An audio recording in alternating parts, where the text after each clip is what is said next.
I've been living in this world for 18 years now. It's a world where monsters roam the wilderness, and everyone awakens a profession when they turn 18. Today was my turn. I got the mage class. Sounds cool, right? Except I'm a blank slate mage. No elemental affinity at all. No fire specialization, no lightning, nothing. Just the most basic bottom tier version of the class. The only skill I got was a tiny fireball spell.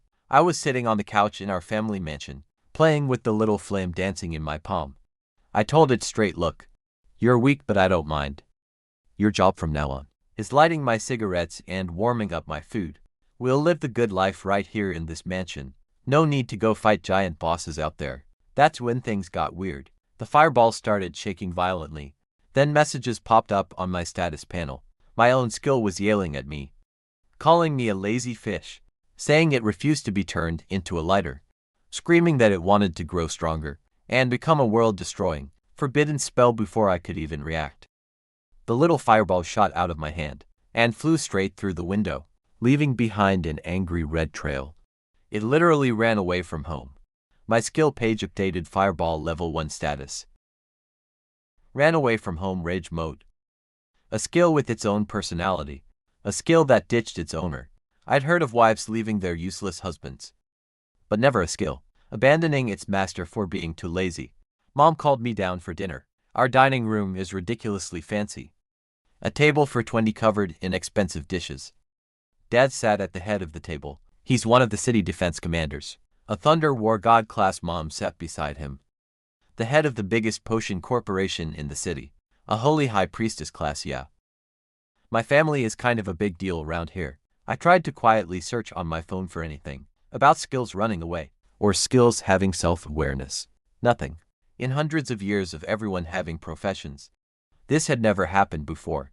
Dad noticed me staring at my phone and told me to eat properly. I made an excuse about looking up post-awakening info. My parents exchanged a look. They thought I was upset about my trash tier class. They started comforting me, telling me not to stress. Mom went all out.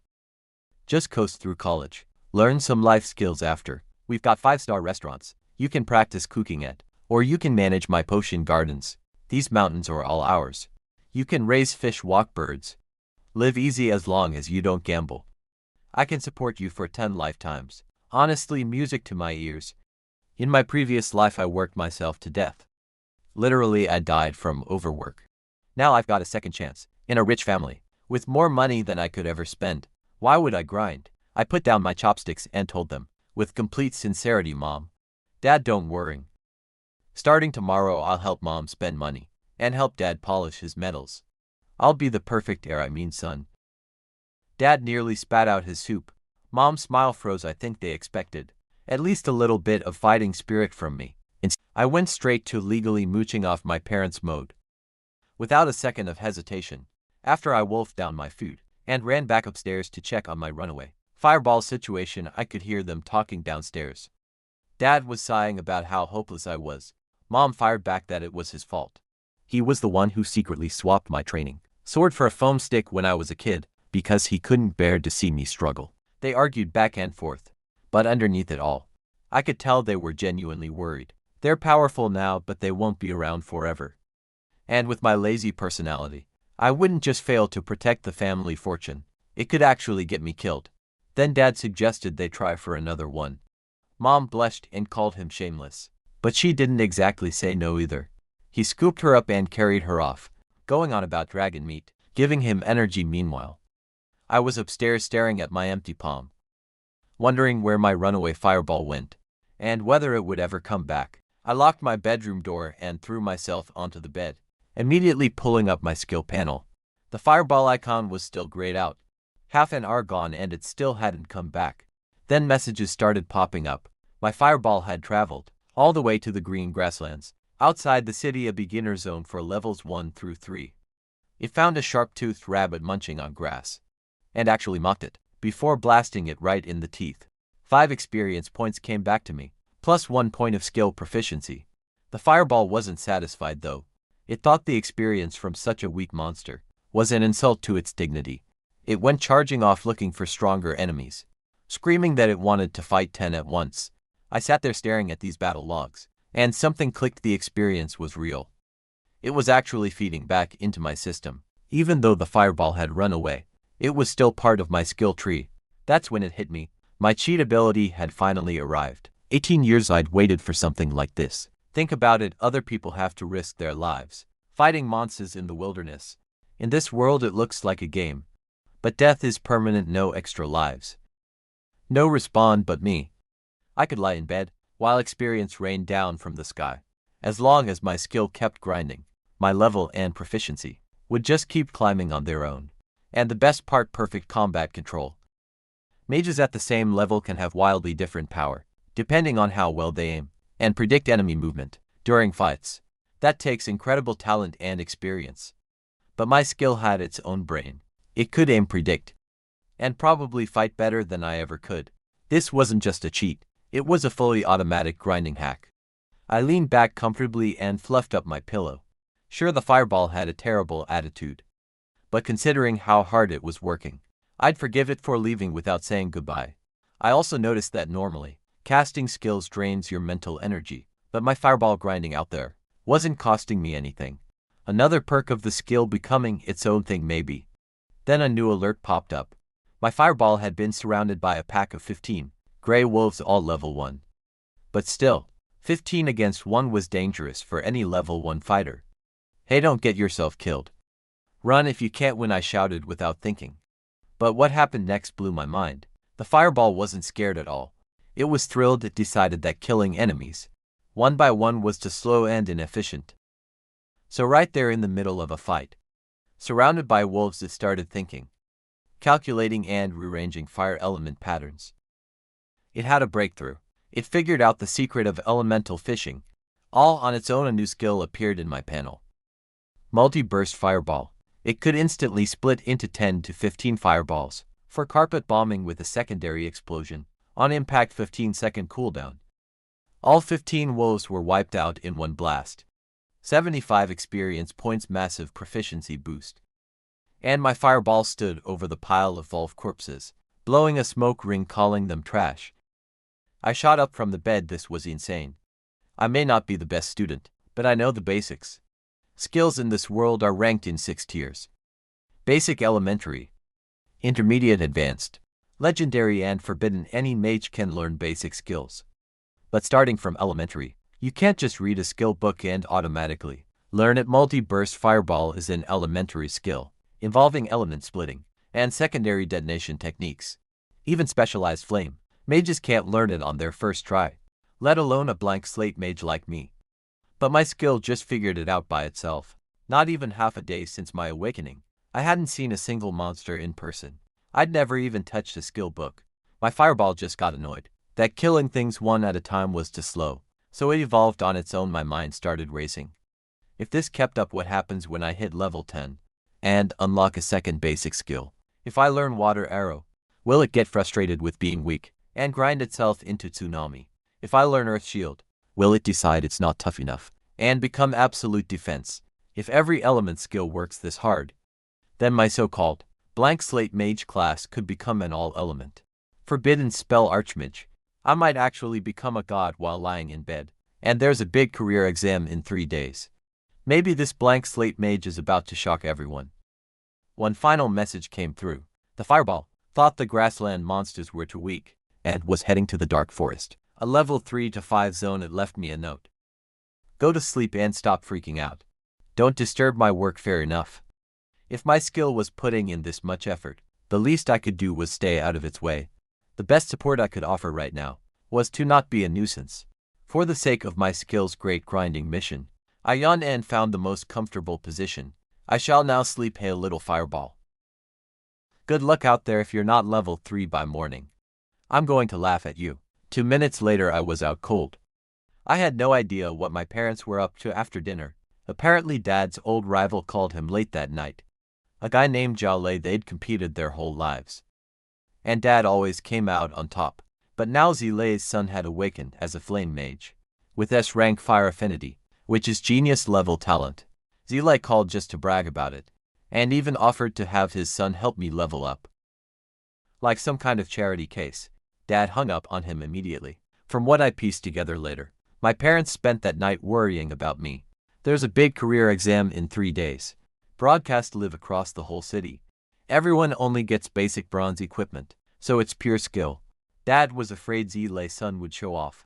While I'd be humiliated in front of everyone, he decided I should fake being sick and skip the exam entirely.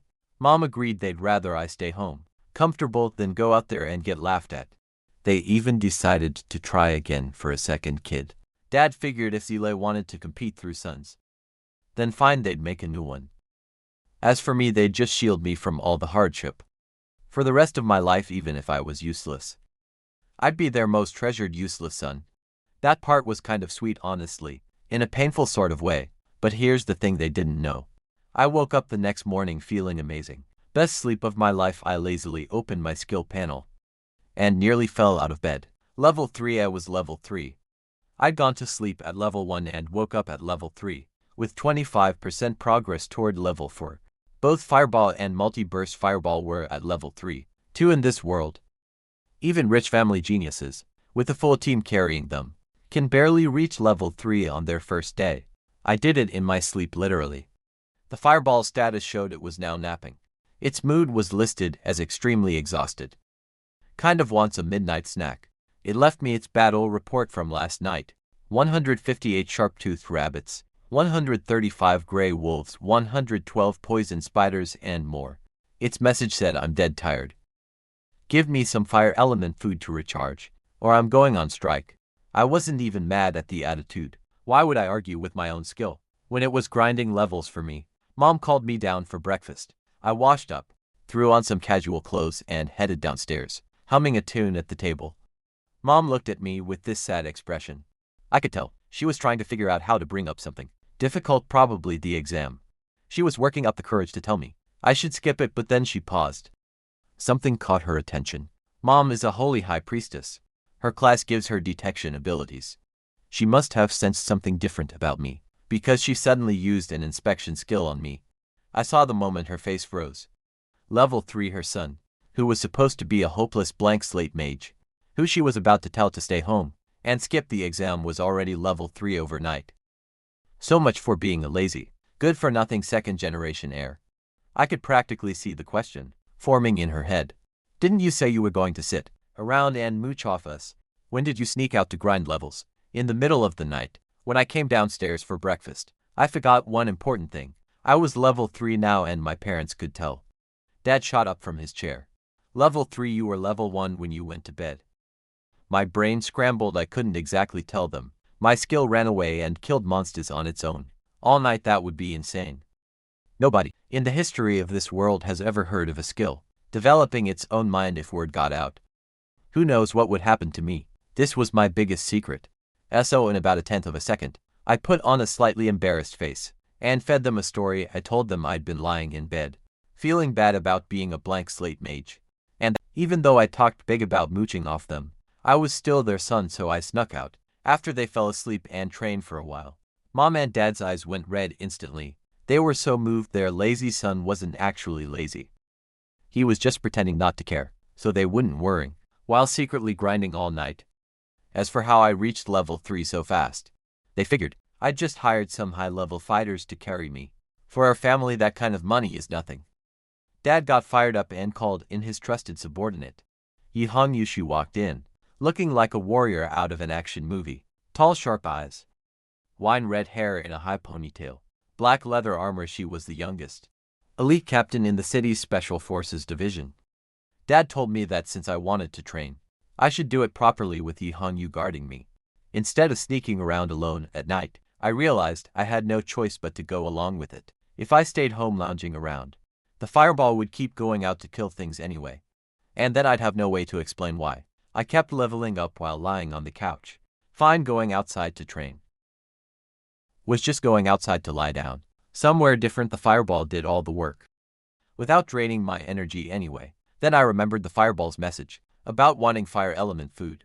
I asked Mom if we had anything rich in fire energy, like flame fruits or blazed beefsteaks. Mom's face lit up. She thought I was trying to compensate for my lack of fire affinity through diet. It was basically useless compared to real talent, but she loved the effort. She immediately ordered the butler to bring out a crate of lava heart fruits and freshly Delivered flame rhino tenderloin. 10 minutes later the table was covered in food, worth more than what a normal family earns in a year. Even Yi Hongyu standing nearby couldn't help but glance over. I popped a lava-heart fruit into my mouth. A wave of heat rushed through my whole body, and instantly the fireballs icon on my panel went wild. It was ecstatic, like drinking ice-cold soda on a scorching day. It started screaming about, feeling powerful and demanding.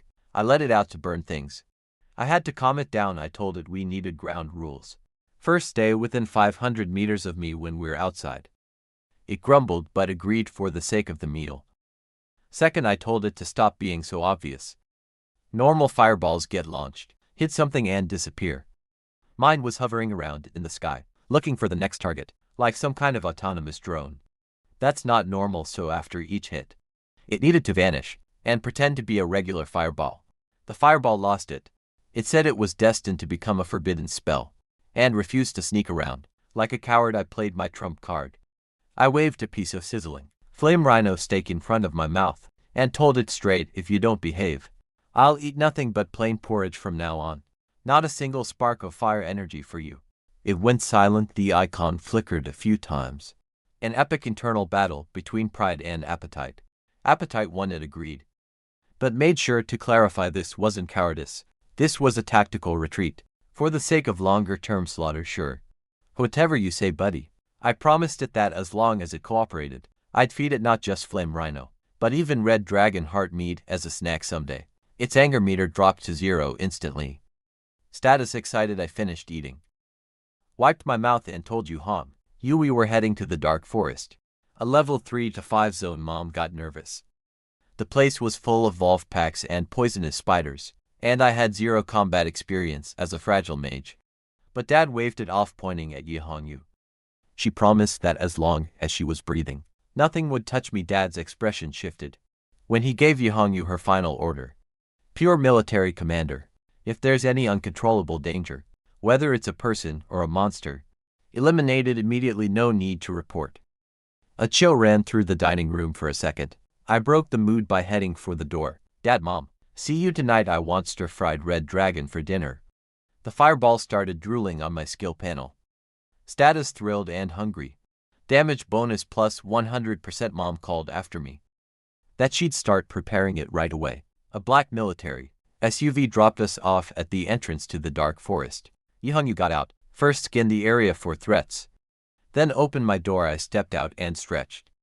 The forest was wrapped in permanent fog. Cold wind blowing through the trees. Beast roars echoing from deep inside. My fireball immediately started cackling, like a cartoon villain. Dark forest. I'm back. Tremble. Monsters bow before me. I told it to calm down. It's a skill, not a final boss. As we walked in, Yi Hongyu explained her plan. She wouldn't party up with me, since that would split and reduce my experience. Instead, she'd pull monsters and beat them down to near death, then let me land the finishing blow for full experience.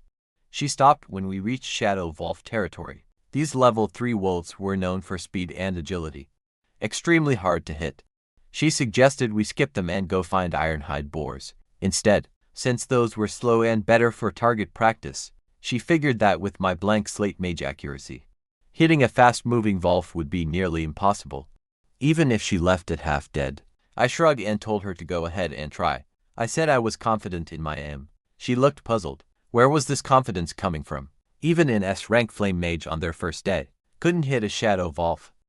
She probably assumed I just hadn't seen fast monsters before and didn't know what I was getting into. But I wasn't worried at all. My fireball had been hunting in this exact forest all night. I knew what it could do.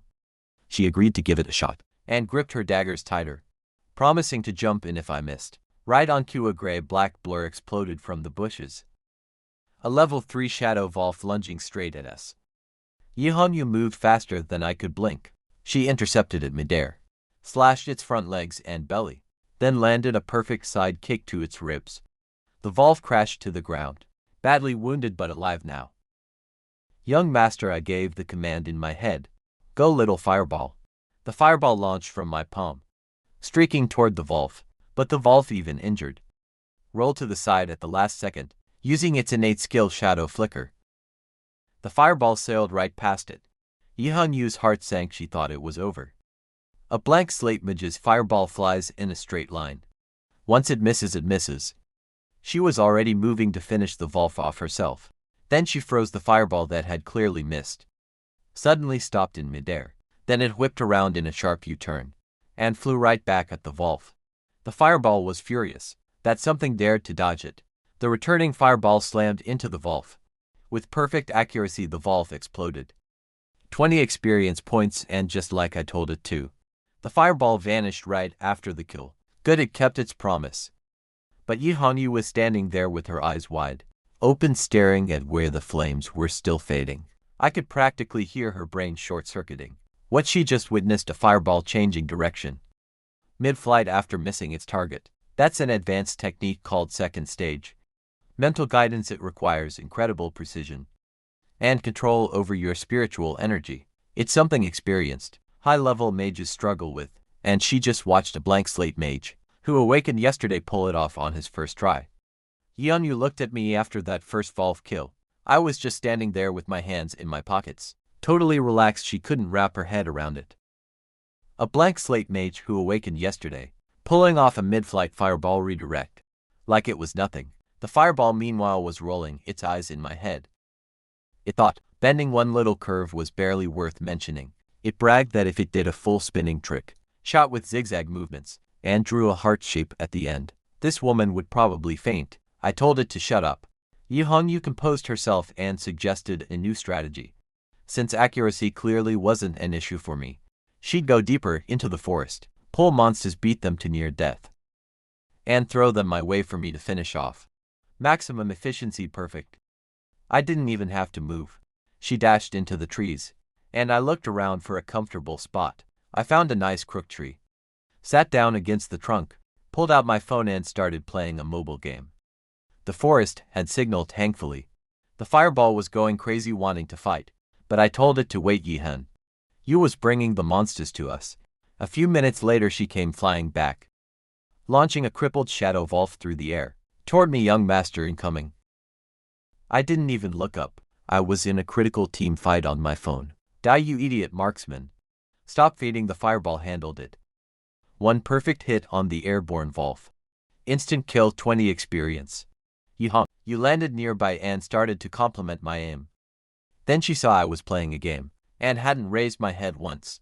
She couldn't believe it. She started testing me. Next Volf she threw it high into the sky, instead of straight at me. I was yelling at my support player on screen, while the fireball rocketed upward, and blasted the Volf mid-fall. Then she threw a poison spider from my blind spot. Behind the tree I screamed someone's backdooring, which she couldn't tell was about the game or real life. The fireball shot out sideways, made an impossible sharp turn around the tree, and splattered the spider from behind. I never turned around for the next half hour. She kept throwing monsters at me from every angle, behind me, above me, around corners. The fireball intercepted every single one, before it even touched the ground, and my eyes never left my phone screen. She thought I was some kind of genius, who had mastered mind's eye perception, sensing everything through spiritual awareness and air currents without needing to look. She figured killing these monsters was so easy for me, that a phone game was literally more challenging. She kept muttering something about the apple not falling far from the tree, except I'd surpassed the tree.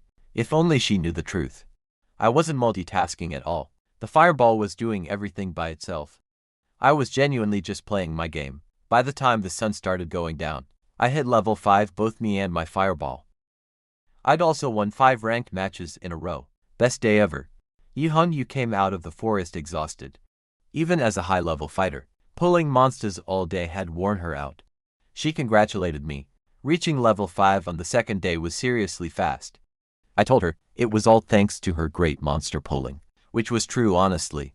She made the fireball's job easy. She mentioned that Dad had sent a message. He'd gotten me a random wilderness dungeon scroll. Dungeons give way more experience than regular hunting. We'd head home first to grab it and eat dinner. The fireball went wild in my skill panel. At the mention of dinner, it was drooling and screaming about stir-fried red dragon meat. We drove back to the mansion. Yu kept glancing at me with deep respect. The whole ride she thought she'd witnessed a once-in-a-generation prodigy. Really, she just watched a fireball with anger issues do all the work, while I lost a few games and won a few more. We got back to the mansion as night fell. The maids lined up at the entrance, 10 of them in matching black and white uniforms, bowing in unison, "Welcome home." Young master, I'd long gotten used to this, so I just nodded and walked in.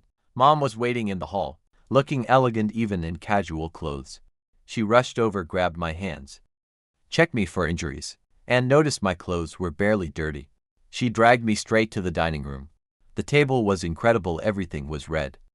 Stir-fried red dragon liver, lava fruit salad, flame rhino bone soup, fire-roasted whole lamb. The entire room felt like a furnace just from the smell. Mom had gone all out on fire element food, just like I'd asked that morning. The fireball went absolutely berserk. The second I sat down, it was screaming in my head about the dragon liver, demanding I shove it in my mouth, immediately drooling all over my skill panel. I picked up a piece with my chopsticks and blew on it, slowly, just to mess with it. The fireball lost its mind. "You're a fire skill and you're afraid of hot food." I thought back at it. Relax. I chewed slowly and deliberately, while it threw a tantrum, but I could feel the fire energy from the food flowing into it, charging it back up during dinner. Mom turned to Yihan. Yuan thanked her for the hard work. She checked my level 5 already to levels in one day. She tried to hand Yihongyu a gold VIP card for one of our family's equipment shops. As a thank you, Yihongyu refused it, first saying protecting me was just her duty. Dad put on his stern commander face and ordered her to take it. She accepted. Then Yihongyu said something that made the table go quiet. "Actually, ma'am, you've misunderstood. The reason the young master leveled up so quickly today was mainly because of his own skill." She paused, then added, "Without his incredible technique, no matter how many monsters I brought him, it wouldn't have been that efficient." Mom and Dad looked at each other, blinking. A blank slate mage, incredible technique. Mom figured Yohanyu was just being nice, trying to make me look good, but Dad knew Yohanyu better. She was proud and blunt. She never lied to flatter anyone. Yihongyu took a deep breath and said it plainly. "Commander, ma'am, I'm not exaggerating. The young master is the most naturally talented mage I have ever seen or heard of." I shrank in my seat. My face got warm. Being praised that seriously to my face, even someone as thick-skinned as me felt embarrassed. I'd literally spent the whole day playing mobile games. The fireball did everything. Then again, having a cheat counts as talent, right? Dad put down his chopsticks and told Yihan you to explain. She pulled out her phone instead. "Words won't do it justice. I recorded a video this afternoon." She hit play and turned the screen toward my parents. The video was only about 15 seconds long. The dining room went dead silent. I glanced at my parents' faces from the corner of my eye, and immediately wanted to crawl into a hole. My toes were curling so hard inside my shoes, I could have dug through the floor. It wasn't the skill demonstration that embarrassed me. It was that the video had audio, and somewhere in those 15 seconds, you could clearly hear me screaming at my phone something humiliating from my game that I'd shouted out loud, while the fireball was casually annihilating monsters. "Yihongyu, you couldn't have warned me you were filming." Dad's hands were shaking after watching that video. That fireball was that second stage, mental guidance, and he was playing a game at the same time. He understood exactly what it meant. Normal mages need full concentration just to cast a spell. Even gifted flame mages have to stare at their target and pour all their mental energy into guiding a fireball's trajectory. But his son was playing a mobile game and controlling fireballs with perfect accuracy. At the same time, he said, there probably weren't more than a handful of people my age in the entire country who could pull that off. Mom covered her mouth with tears in her eyes. No elemental affinity, and he's forcing the fireball to change course with raw mental power. What kind of monstrous talent is that? I sighed inside. I couldn't exactly tell them. The fireball had a mind of its own. Nobody would believe that, so I played it cool, pretended to choke on my food a little, and mumbled that it was no big deal. I just couldn't look up, because I was in a promotion match, so I threw the fireball by feel. Dad slapped his thigh so hard the table shook by feel. "That's my boy." I knew my son couldn't be useless just like that. The plan to have me fake being sick for the big exam was completely scrapped. No way. They were hiding me at home. Now Mom got down to business. To get into a top academy, I need to reach level 10 before the exam and learn a second basic skill. She told Johan, "You to help me grind non-stop for the next 2 days." I agreed without arguing honestly. I didn't care much about the exam or college, but I figured university would actually be perfect. No parents watching over me. Nobody caring if I slept all day in my dorm. And top academies had amazing living conditions. Plus giving mom and dad something to brag about seemed like the least I could do. They'd spoiled me rotten this whole life. Getting them some bragging rights counted as filial duty. Mom started listing skill books our family had in stock. Water Arrow Earth Shield, Wind Blade Healing, even Rare Lightning Strike. She asked which one I wanted to learn. Dad suggested Earth Shield. He said my fireball accuracy was incredible, but mages are fragile, one assassin getting close, or a group focusing fire on me, and I'm done. Earth Shield had the highest defense rating among basic skills like wearing a turtle shell. Stay alive and you can keep dealing damage. Mom agreed safety first. I thought it over. Dad had a point about defense. But what I was really curious about was whether the new skill would also come alive, with its own personality. I just hoped it wouldn't be another angry lunatic, like the fireball one was enough. The fireball burped in my head, satisfied from all the dragon liver, then immediately started ranting about wanting more, killing, and being one step closer to becoming a forbidden spell. I ignored it, and told my parents I'd go with Earth Shield. Good choice. I want to survive long enough to keep mooching off you guys, I added. Dad laughed and didn't even scold me for that. He pulled out a scroll glowing with dark purple light. A difficult rank Phantom Castle dungeon scroll. It was meant for levels 3 through 5. So Yihong, you couldn't come inside with me, but Dad said he'd already arranged a team for me. He got serious and warned me not to get overconfident. Dungeon monsters were nothing like the weak ones. Outside one life. No do-overs. He didn't want to see me get even a scratch. I nodded and meant it. Even though the fireball was powerful, I'd never been in a dungeon before. Having a team for my first time seemed smart. Dad wouldn't put me in danger. He sent Yihongyu to the underground vault to pick out the best mage gear available for my current level. Then, the butler walked in and announced that someone named Miss Ya had arrived with her group. Dad checked the time and grinned. My dungeon team was here right on schedule. A group of young people showed up at our mansion, looking stiff and nervous. Can't blame them. This place tends to have that effect on visitors. Dad led the way with his booming laugh. Welcome.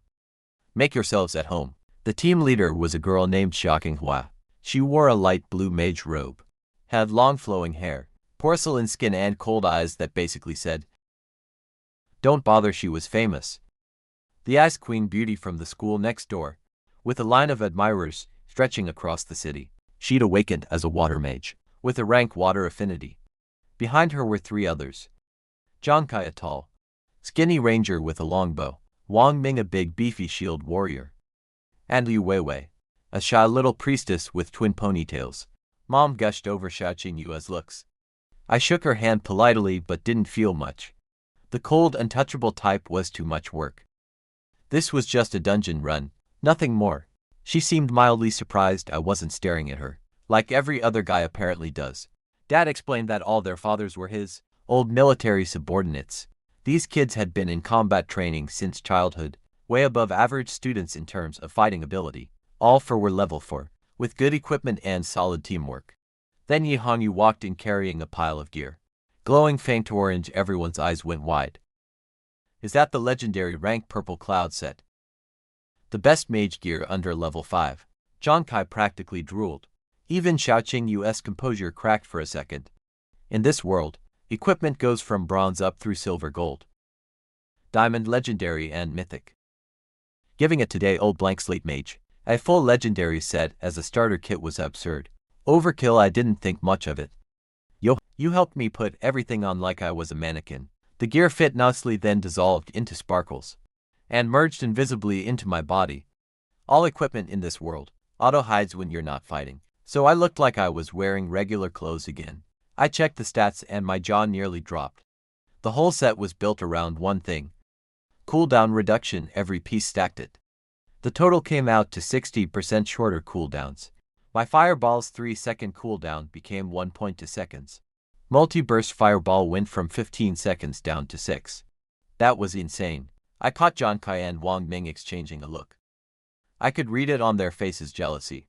They were thinking, this godlike equipment was completely wasted on a talentless blank slate. Mage born rich, that's all. Dad noticed you don't survive.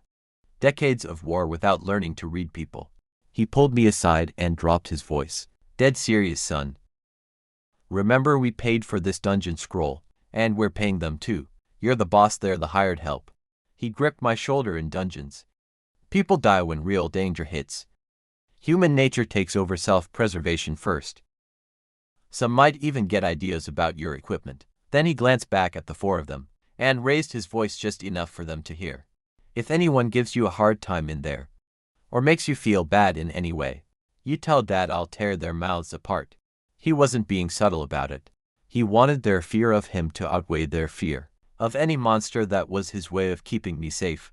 He ordered Yihanyu to escort us to the dungeon entrance and wait outside. If anyone disrespected me on the way there, she had permission to deal with them. However she saw fit. Yihanyu's eyes flashed cold. Her gaze swept over Jonkai and the others. Like a blade they both looked like. They felt a chill on the back of their necks. Even Xia Qing was stiffened. I waved it off and told everyone to stop wasting time. Kai and Wang Ming instantly fell in line behind me. Like loyal henchmen. Funny how quickly attitudes change. As we walked out through the entrance hall, the 2 rows of maids bowed perfectly in unison and called out together, "Safe travels. Young master, good luck. Wishing you victory." The 4 newcomers nearly jumped out of their skin. So this is what a rich family is like, they were probably thinking. Yeah, it's a lot. The car ride to the dungeon was awkward. Everyone was tense, probably because of the ridiculous mansion they just walked through, and the stone-cold killer driving the car. Jonkai tried to break the ice. He cleared his throat and told me, in the nicest way he could manage, that the dungeon monsters were much tougher than wild ones. He said their team had practiced together a long time, with a tight system, and since I was a blank, I mean all-around mage with questionable accuracy, I might mess up their rhythm. His suggestion: just stand in the back and treat the whole thing like a sightseeing trip. Don't do anything. That would be my biggest contribution. The car went dead silent. Then Yihanyu slammed the brakes. Jonkai flew forward and smashed his face into the seat in front of him. Before he could complain, he looked up and met Yihanyu's eyes in the rearview mirror. Ice cold. Did I hear that right? You're saying our young master is too weak to fight alongside you? Or are you telling him what to do? Jonkai turned white. He started slapping his own face and begging me to forgive him, calling himself an idiot. Wang Meng and little Li Weiwei were trembling in the corner. Even Xia Qinwei had sweaty palms. I felt terrible. I looked like some villain from a novel. The arrogant, rich kid whose bodyguard terrorizes everyone. Exactly the type that gets killed off in Chapter 3. Xiaokeng was stepped in to smooth things over, saying Jonkai was just worried about my safety. I told Yihanyu to let it go and keep driving. She gave one last cold snort and hit the gas. Jonkai collapsed in his seat, soaked in sweat, probably swearing to never open his mouth again. Meanwhile, the fireball was having a meltdown in my head. It was screaming that Jonkai had insulted both me and its dignity by calling my name bad. It wanted to fly out and incinerate him on the spot. I had to talk it down. Come on. He just said something dumb. That's not worth killing someone over. The fireball disagreed violently. It said the strong must not be disrespected, and burning him alive was the only proper response. I sighed and tried a different approach. Listen, little fireball. We need to have standards. If we kill everyone who says something rude, we'd be psychopaths, villains. That's not who we are, I told it. That real power is for protecting people you care about, not for bullying teammates. If we're strong enough, the facts will shut people up on their own. No need to murder someone over trash talk. The fireball grumbled but finally calmed down. It said fine. It did spare his dog life. But once we were inside the dungeon, it was going to show everyone what real damage looked like, and blind them all good enough. About an hour later, the car stopped on a barren rocky plain. Everyone piled out into the cold night wind. Though after surviving Yihanyu's death stare, I think Jonkai found the freezing air refreshing. By comparison, Yihanyu pulled out the dungeon scroll.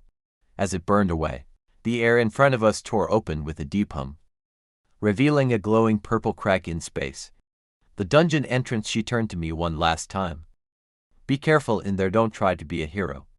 Survival first. Then she looked at the other 4. You took Lin family money. You accepted a Lin family mission. You protect the young master with your lives. If he comes out with so much as a scratch.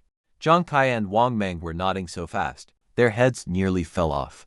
Even Zi Dinwei gave a serious nod, saying she'd take responsibility for everyone's safety, as team captain Yi Hongyu waved us off go.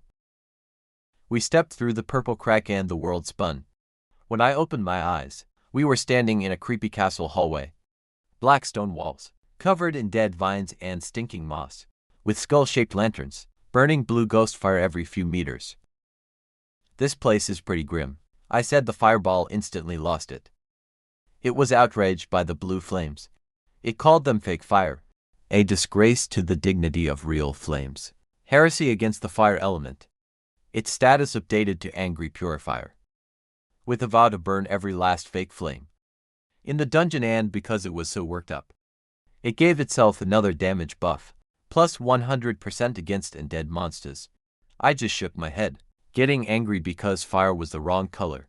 Really though, I was starting to understand its pattern. It was basically like those anime heroes, who power up by screaming louder and getting more emotional. The angrier the fireball got, the harder it hit. Zia Qingyu took command immediately. She tapped her staff on the ground, sending out a soft blue glow, and started giving orders. Wang Ming up front with his tower shield to absorb hits, Zhang Kai on the left with his bow for ranged attacks and watching for ambushes, Liu Weiwei in the middle for healing and shields. Me stand in the center of the formation. She even told Zhang Kai to protect me if anything came from behind. Zhang Kai beat his chest, promising he'd die before I lost a single hair. I told them I'd stand in the back and cheer them on. Then I pulled out some fire element snacks I grabbed from home. The fireball scoffed at the entire arrangement. The idea of these weaklings protecting it was apparently the funniest joke it had ever heard. We moved forward through the silent hallway. Then came a scraping sound from around a corner, like bones grinding together. Shouting, we called a halt. 2 blue flames appeared in the darkness ahead, and then we saw it clearly. A phantom spirit cat elite rank. Level 5. It looked like a leopard-sized skeleton, with blue fire burning between its bones. Xiao Qingwei's face changed. An elite monster right off the bat, and a fast one. She ordered everyone to wait for it to charge before attacking at this distance. None of us could hit something that agile. That's when my fireball decided it wasn't waiting. An orange glow lit up from behind everyone. A fireball screamed past Sia Qingwei and Zhang Kai's heads. Trailing heat, Zhang Kai called out that I should wait until it got closer. No way I could hit a high agility monster from this far. The spirit cat dodged left. At the last instant, the fireball sailed right past it. She missed Zhang Kai's side. Then the fireball stopped in midair, like an invisible hand grabbed it. It spun around and slammed into the cat's side. The cat let out a horrible shriek and went tumbling across the floor. Before anyone could process what they'd just seen, a second fireball was already flying.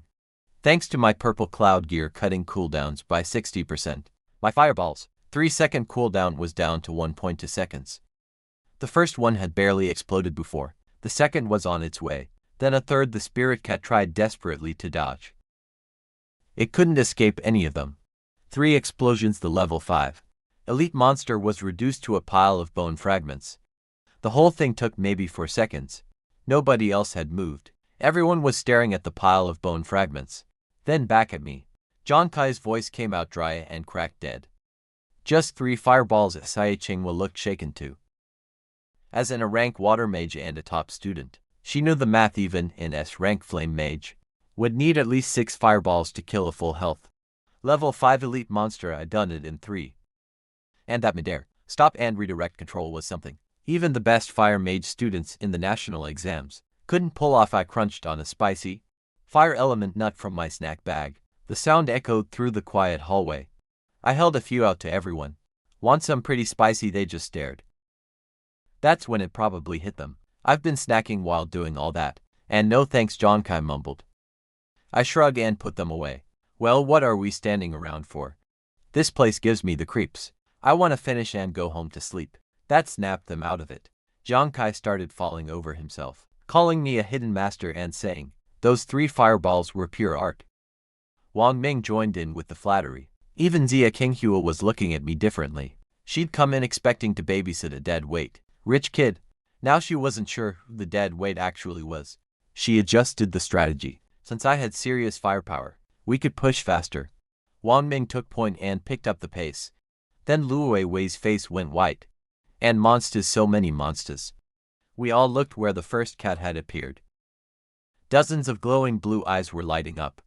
In the darkness, dozens of phantom spirit cats. All level 5, smaller than the elite one. Just regular rank, but the sheer number was terrifying. Sai Chingwei didn't panic. She started barking orders. Wang Ming held the front with his immovable stance. Zhang Kai suppressed the left flank with arrow rain. Luo Wei shield Wang Ming and prepare group healing. Everyone back against the wall. Tighten the defensive circle. Clear them slowly. She didn't get to finish. A fireball screamed past her from behind, heading straight for the pack Linamo. She gasped. She thought I was being reckless.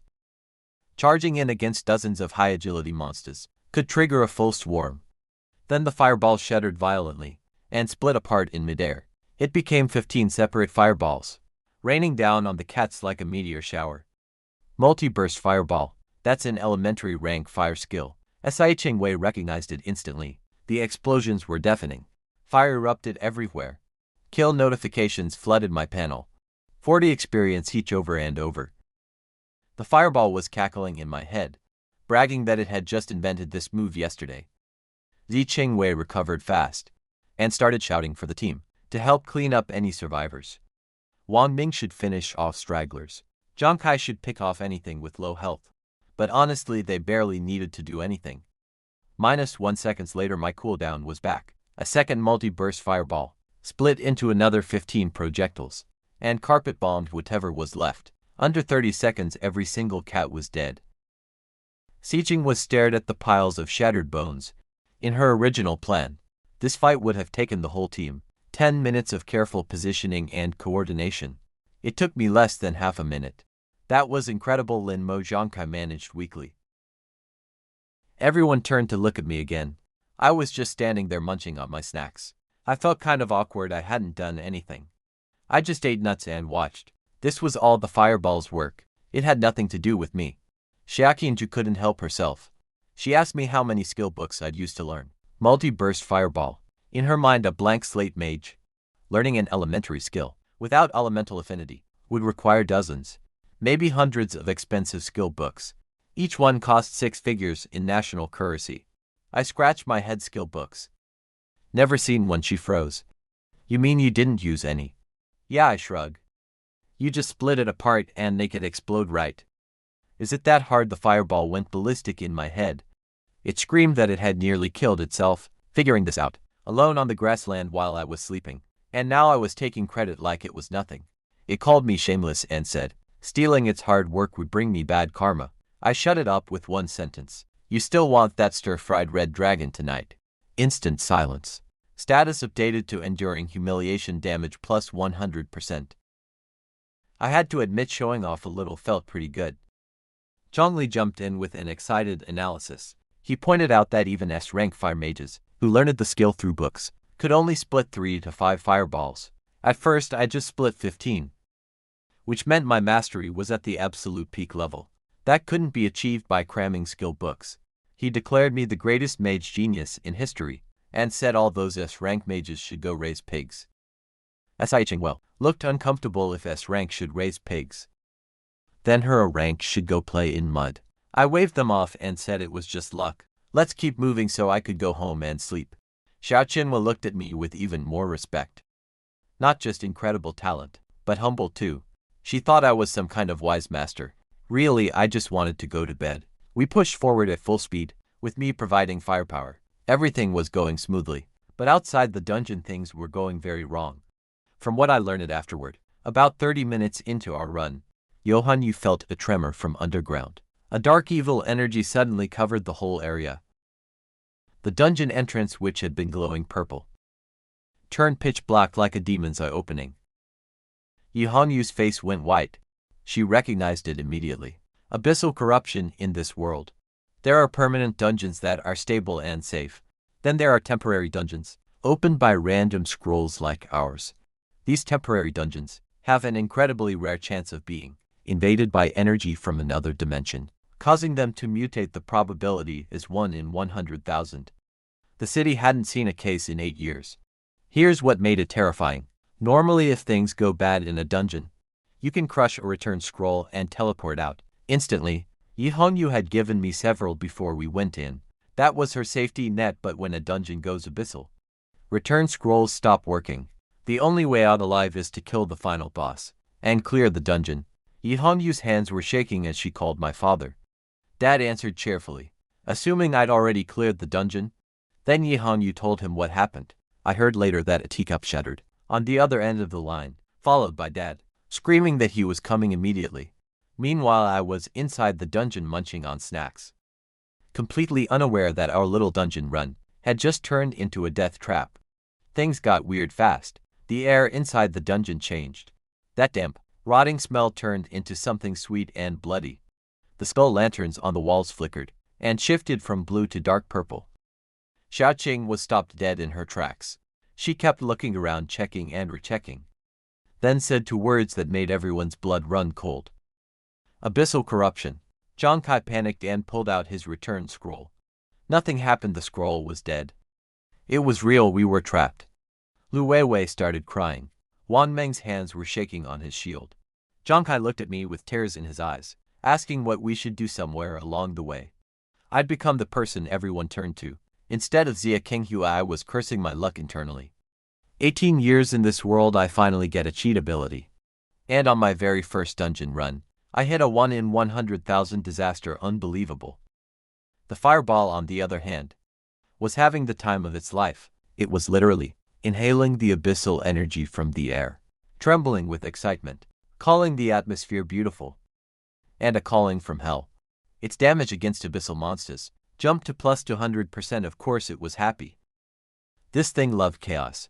I brushed the snack crumbs off my hands and told everyone to stop moping. No way back means we go forward. Xiaoqinhua pulled herself together, gripped her staff, and ordered everyone to tighten formation around me.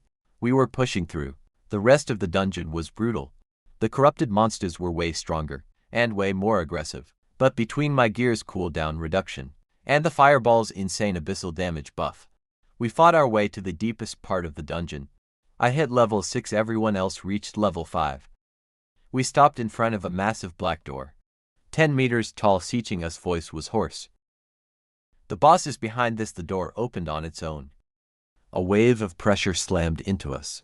On a throne made of bones sat the boss, a beast skeleton knight, level 5, broken black armor, purple soul fire burning where its face should be, a 2-meter great sword, riding a skeleton horse wreathed in ghostly flames. It roared. Just that sound alone made Zhang Kai and Lu Weiwei struggle to breathe. Even Wang Ming was shaking. The fireball was thrilled. Now this is a real opponent. Li Qingwei rallied everyone. It's only level 5 with Linamo. We have a chance. Wang Ming, get up front. Before she even finished, the fireball launched itself at the knight without waiting for my command.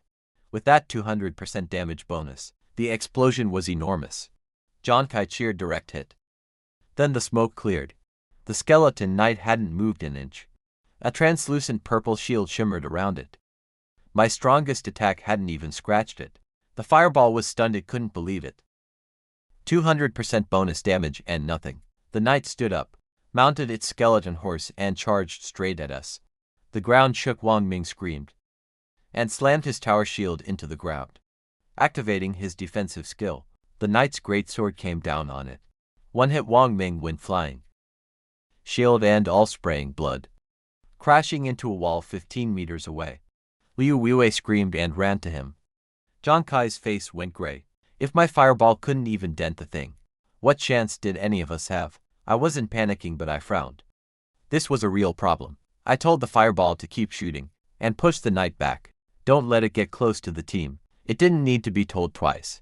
Explosions lit up the entire hall as fireballs and multi-burst attacks hammered the knight over and over, forcing it backward. But when the fire died down, that purple shield was still perfectly intact.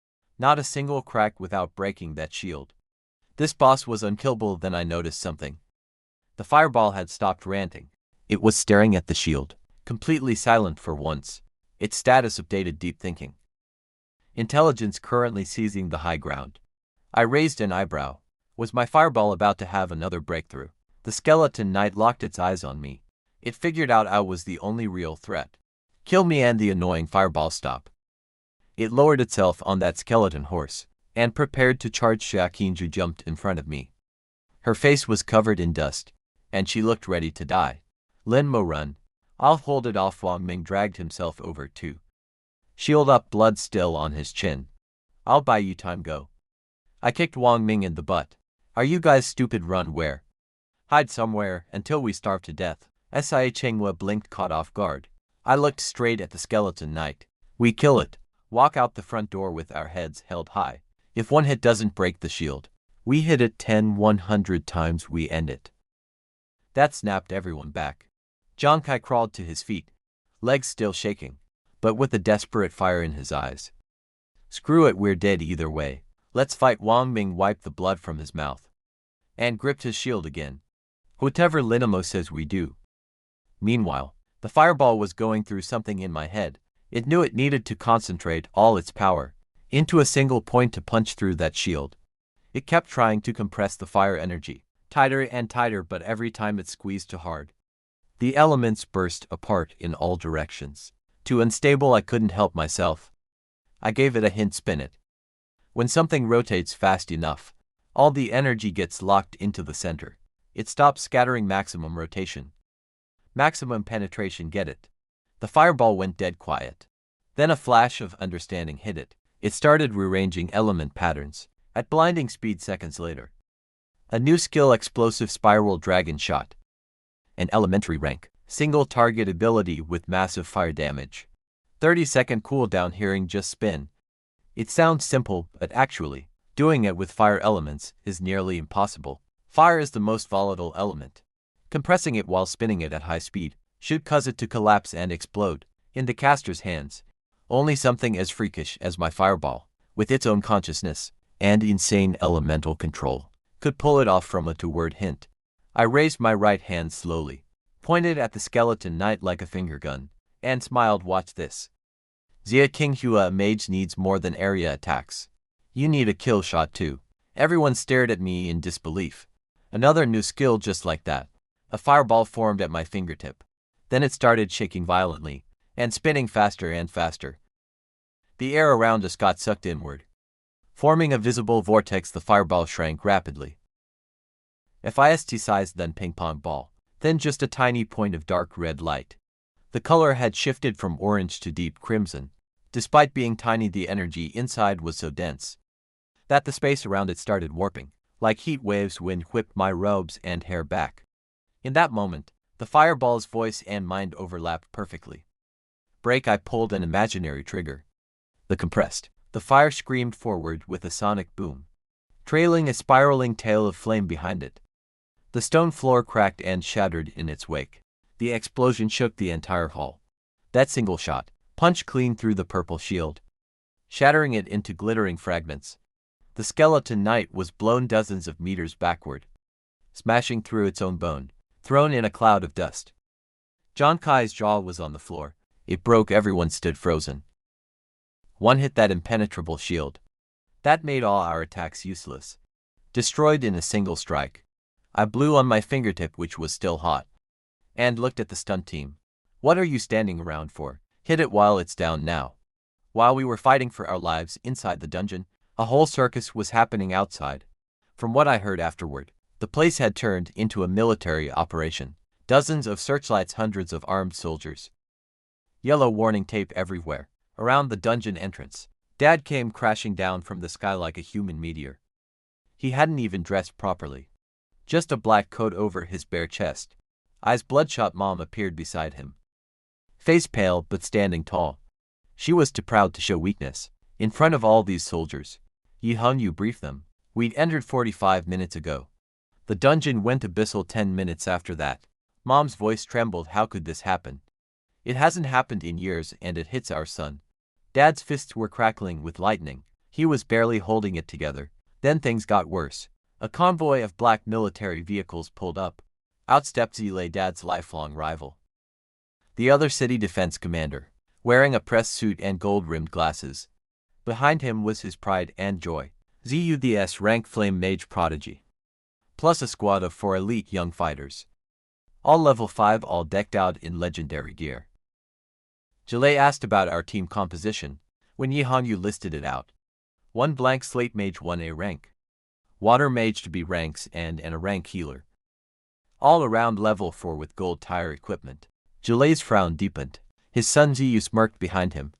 Those two had been compared to each other their whole lives, and you had never liked me. Zilei shook his head and told Dad he'd been foolish. He said, if Dad wanted someone to carry me through leveling, he should have just asked. He could have sent his son. Then he delivered the gut punch. With our team set up, our survival rate was basically 0. Dad snapped at him to stop. With the hindsight, nobody could have predicted a 1 in 100,000 abyssal corruption. He told Yahello to quit pretending to be helpful. Xiaolei backed off and laid out his plan. Since this was a level 3 to 5 dungeon, once it reset after we presumably died inside, his son would lead his elite squad in to clear it and prevent the monsters from breaking out. He said his son's team was the only force in the city capable of handling an abyssal dungeon at this level. Ziyu stepped forward, with that smug confidence of his uncle. Lin and Isu don't worry. Even though Lin Mo is most likely gone, I'll be ready the moment the dungeon resets. I'll personally cut off that boss's head to avenge him. That's when Mom spoke up, who says my son is dead. Her voice shook but didn't waver. The dungeon hasn't reset, which means they're still alive. I believe in my son. She paused. Maybe he's not just surviving in there. Maybe he's clearing it right now. She looked at Dad, searching for support. Dad looked into her teary eyes. He knew the odds, but he couldn't bring himself to crush her hope. That's right, he said. Voice rough, our boy can do it. He'll make it. Jali stared at them for a moment, then shook his head silently. A blank slate mage with a thrown together team, clearing an abyssal dungeon. Pure fantasy. I heard later that he was so confident we'd fail. He privately told someone he'd eat the tires off his military SUV if we actually pulled it off. With the shield shattered, everyone piled on. Kai screamed like a madman and started firing arrows. Wang Ming charged in and smashed his shield into the knight's kneecap. Not much damage, but deeply disrespectful. Chengwa launched razor-sharp water arrows, one after another, and the fireball went into full automatic mode, hammering the boss non-stop. Compared to my firepower, everyone else was basically tickling it. The boss's health dropped fast. When it hit 70%, it roared and knocked Wang Ming flying again, then regenerated its purple shield. Kai spun around and looked at me. I didn't waste time. Finger gun compress. Spin fire. The shield shattered again. No drama. This happened 3 more times. Every time the knight rebuilt its shield, I broke it in one shot. The fight became almost routine. Shield goes up, I blow it apart. Everyone beats the boss while it's exposed. Finally, the skeleton knight collapsed into a pile of dark bones. 20,000 experience points. I jumped straight to level 7. Liu Weiwei collapsed on the ground, crying with relief. Kai went nuts, hugging Wang Ming and bouncing around. Even Chengyu let herself smile. We'd cleared an abyssal dungeon. Even though it was only difficulty level hard, that was still a serious achievement. I glanced at the loot floating above the boss's remains. The best piece was a gold rank warrior equipment. Not bad, but useless to me. Split it among yourselves, I said. Chengwei immediately refused. She said I was the employer. The dungeon products belonged to me, and without me they'd all be dead. She wouldn't take any of it. On top of that, she said they'd return the hiring fee Dad had paid them. Getting to ride along and gain 2 levels of experience was already more than they deserved. Kai and the others agreed. Even though I could tell they were tempted by that gold equipment, I couldn't be bothered to argue, so I just swept everything into my inventory. Then Chengwen mentioned the big exam in 2 days. She said with my current strength, I could probably get into Tianlong Academy, the most prestigious school in the entire country. The ultimate dream for every fighter in the nation. Graduates start their careers as city-level military commanders at minimum. She looked genuinely envious. I just wondered if they had good dorms and a decent cafeteria. Kai brought up something interesting. Apparently the city had prepared a special prize for the top scorer this year, a complete heart from a lava giant beast. Wang Ming nearly choked. He said, lava giant beast parts were astronomically expensive and practically impossible to find. Even if you had the money, The fireball went absolutely insane. Its drool was practically flooding my skill panel. It started screaming that it needed that heart, that eating it would bring it closer to becoming a forbidden spell. I decided to have some fun. You want it that badly, call me daddy. The fireball exploded with rage. It screamed about its noble destiny and dignity. Okay, then, I shrugged mentally. I was going to try hard at the exam, but I guess we'll just coast. Too bad about that heart though. I heard it's pure fire element essence. They say it bursts with juice when you bite into it. Silence, a long, painful silence, then in the most awkward, resentful whisper imaginable. Daddy, daddy, louder. I can't hear you, I already said it. Good enough, I waved everyone toward the exit. Let's go. Yu's probably falling asleep out there, waiting for us. I stepped out of the dungeon portal and nearly tripped over my own feet. Hundreds of soldiers, massive floodlights everywhere, and a wall of eyes staring right at me. Whoa. Big welcome party, I muttered. I spotted Ziyu, standing there with a look on his face, like he'd swallowed something rotten. I couldn't resist. Hey Z, you out here enjoying the night breeze? Instead of sleeping, how relaxing. He turned red and couldn't get a word out. Before I could say anything else, Mom crashed into me like a freight train. She squeezed me so hard I thought my ribs would snap. She was crying and yelling about how scared she'd been, saying she wouldn't want to live if something happened to me. Mom. Let go, the monsters didn't kill me. But you're about to. She released me, wiped her tears, and started inspecting every inch of my body for injuries. Dad walked up next. He didn't cry or hug me to death, but the hand he put on my shoulder was trembling. Good kid, alive is all that matters.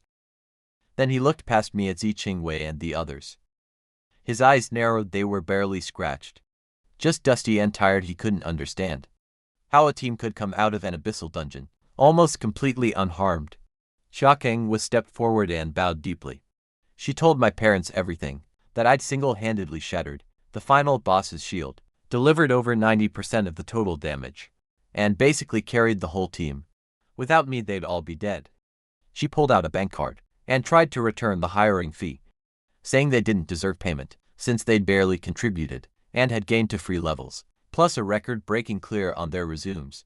Jiang Kai and Wang Ming backed her up enthusiastically. Lin Nemo was insane. He carried everything. We were basically just cheerleaders in there. I scratched my head, face a little warm from being praised in front of hundreds of soldiers. Come on, it wasn't that impressive. Just regular impressive, what nobody had mentioned yet. And what I only noticed when I looked up was the record board above the dungeon entrance.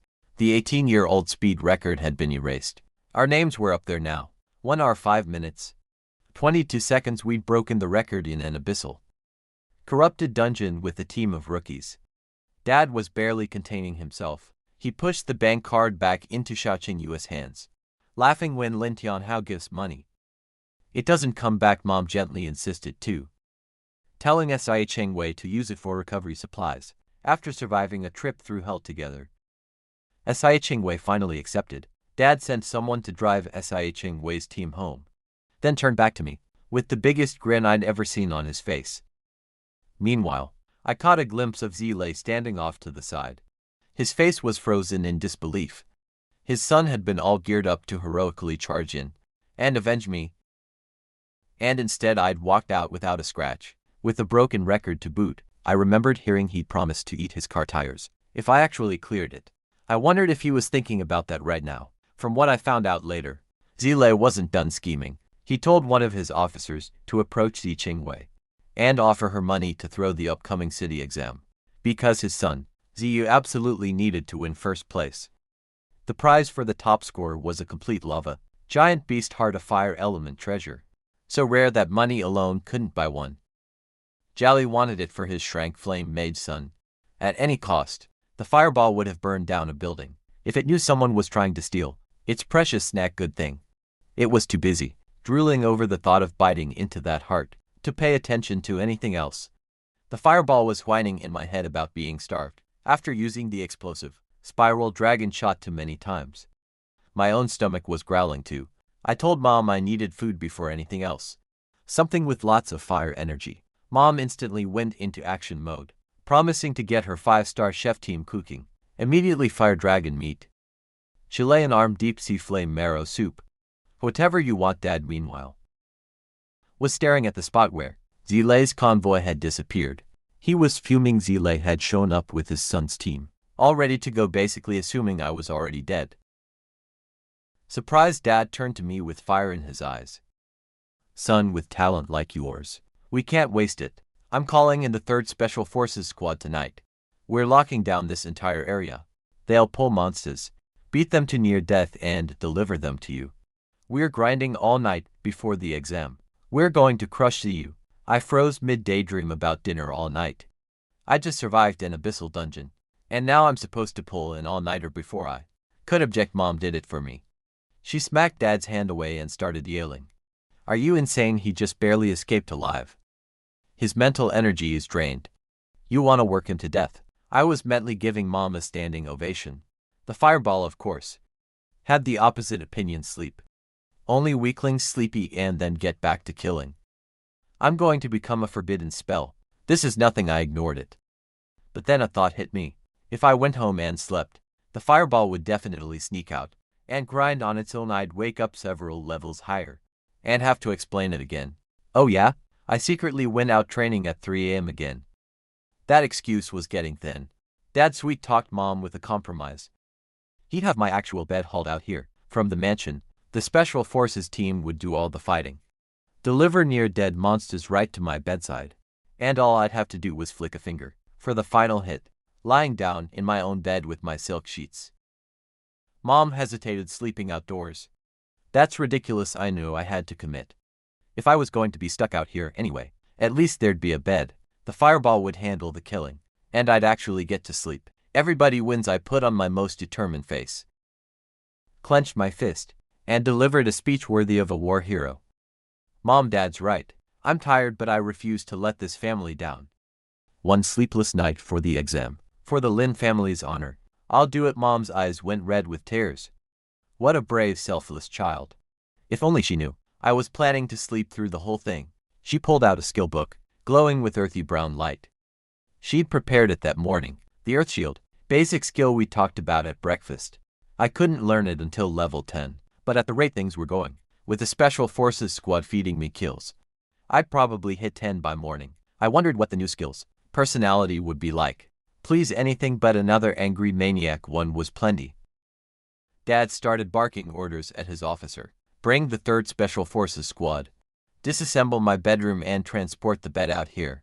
Silk blankets, latex pillows, aromatherapy machine, everything. Send the kitchen team with all their equipment.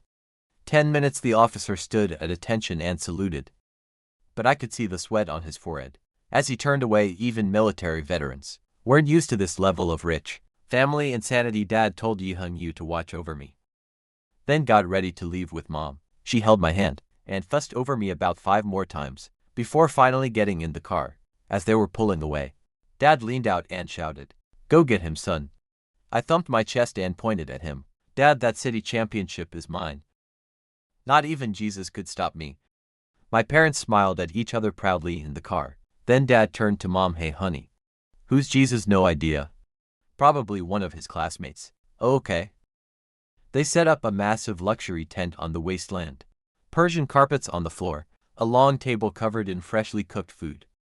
A maid in a black and white uniform was kneeling beside me, feeding me pieces of flame roasted pork with a silver fork.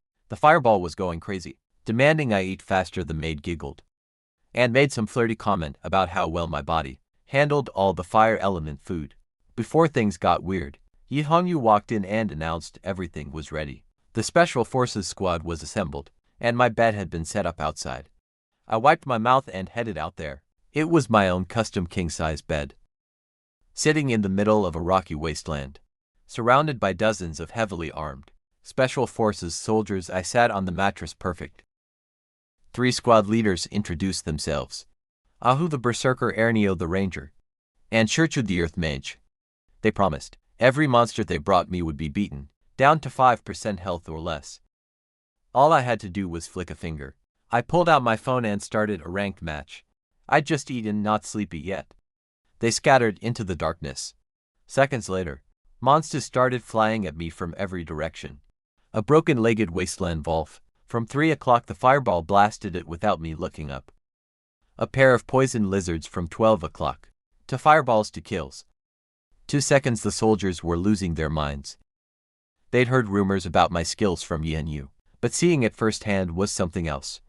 Sure too, being a mage himself knew exactly how impossible this level of multitasking was supposed to be. They got more and more efficient as the night went on. 1 or 2 monsters at first, then groups of 3 to 5, all hurled at my bed from different angles. The fireball handled every single one. I played 7 or 8 ranked matches, won a bunch, then hit a losing streak. Eventually my eyes started losing focus. I'd been up all the previous night too, plus the abyssal dungeon today.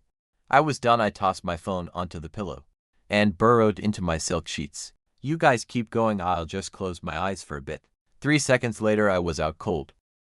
Who came running back with an iron-armored rhino, and was about to shout for me to take it. Then he saw me wrapped up in my blankets. Sure too, ran up with a half-dead porcupine and froze too. They debated for a moment.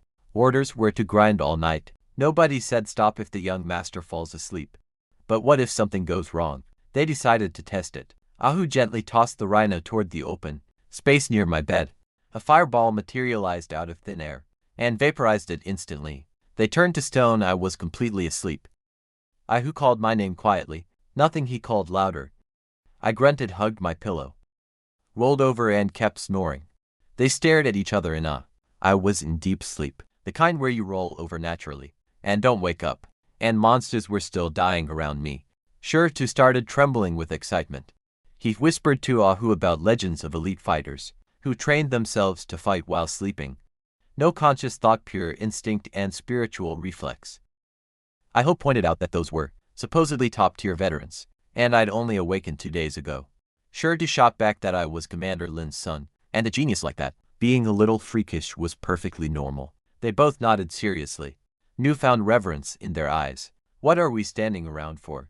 Back to work, and off they went, continuing to hurl monsters at my bed, while I slept like a baby. The fireball kept killing everything, without me knowing or caring.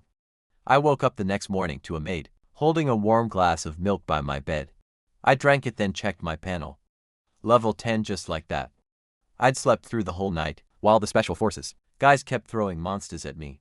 The fireball handled everything on autopilot, until eventually it passed out too. Apparently at some point, I stopped responding to incoming monsters, so Yahello told them to stop and let me rest.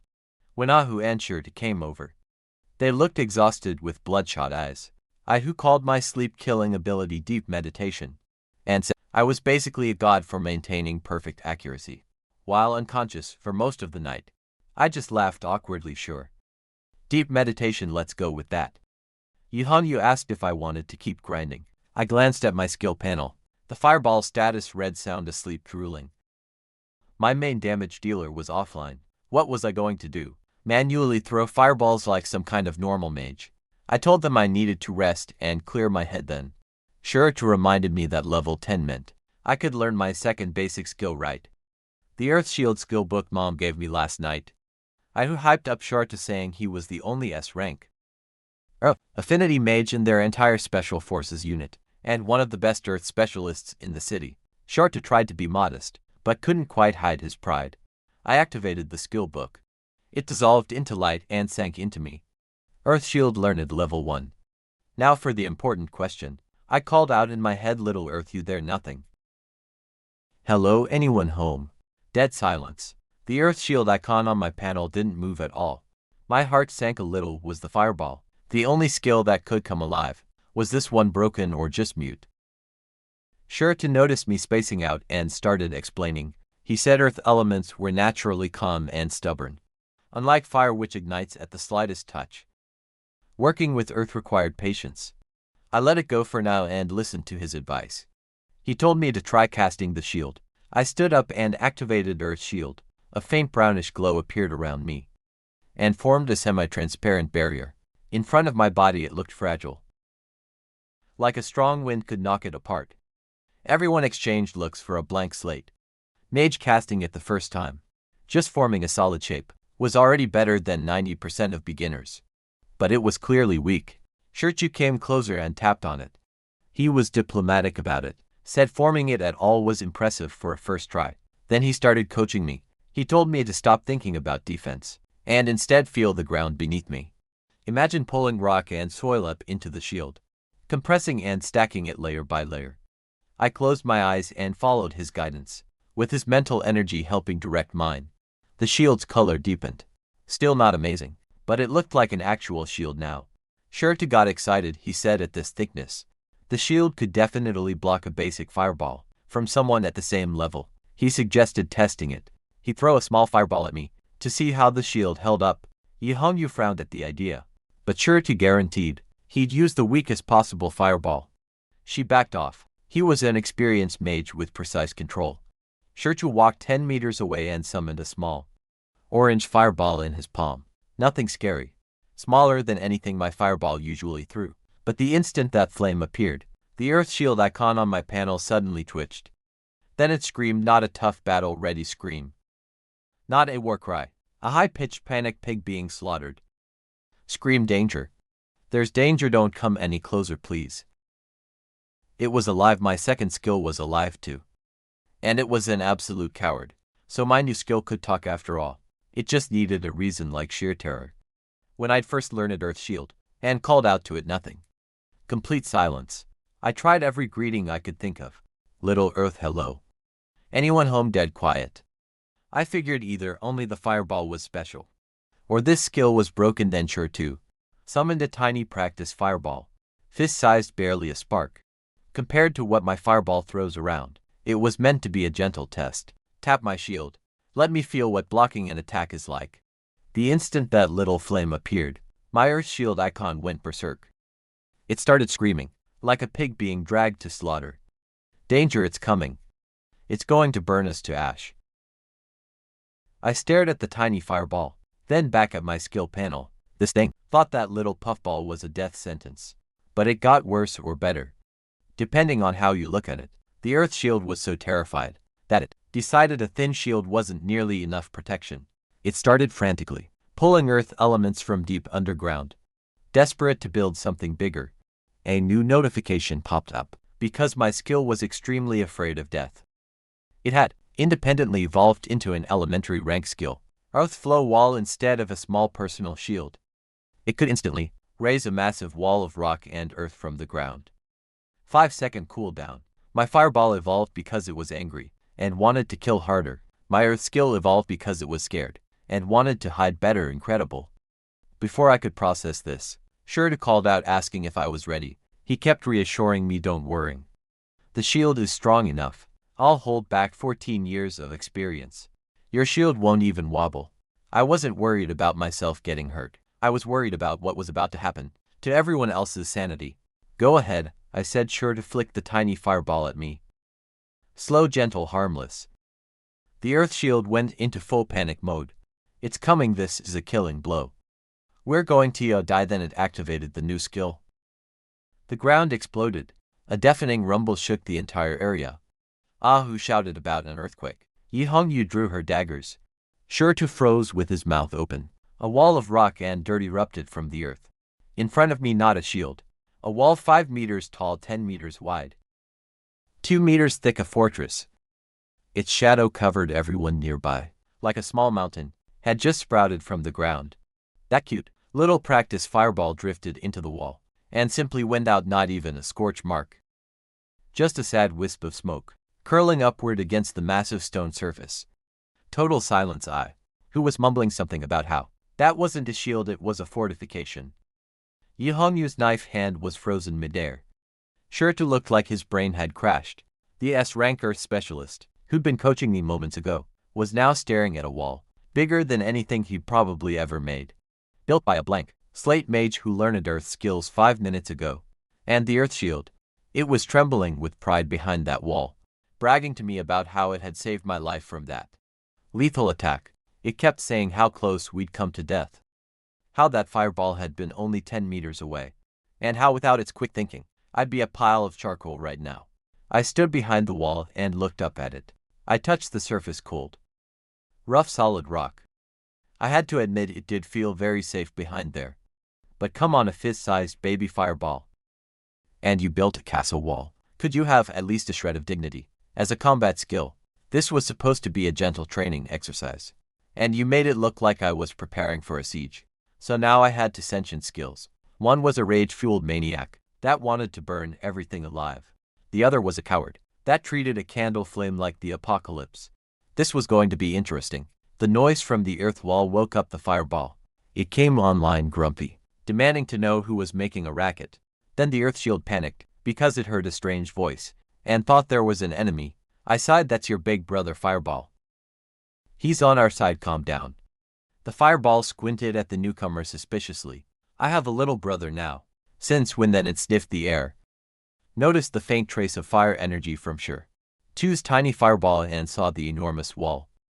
When I explained that someone had thrown a small fireball, and the earth shield built that giant wall to block it, the fireball went silent for 3 seconds. Then it burst out laughing. It called the earth shield pathetic, getting that scared over a spark. It said if word got out, it would be too embarrassed to claim any relation. Real warriors don't need turtle shells. The earth shield quietly pushed back. Safety first. What if the master got hurt? The fireball sneered, "You're just a coward. Don't make excuses." The earth shield muttered under its breath, "I never said you were my big brother anyway. I only have one big brother and that's Master. You're just a brute." "What did you say?" "Say that again," I said. "Master is the most handsome." I shut them both up by threatening to cancel the fireball's dragon meat dinner. Instant silence. The earth shield was deeply impressed by how easily I controlled the fireball. It decided it had picked the right master. I walked out from behind the wall like nothing happened. "I'm fine, nice fireball, sure too." Didn't feel a thing. The three of them were just standing there, staring at the wall.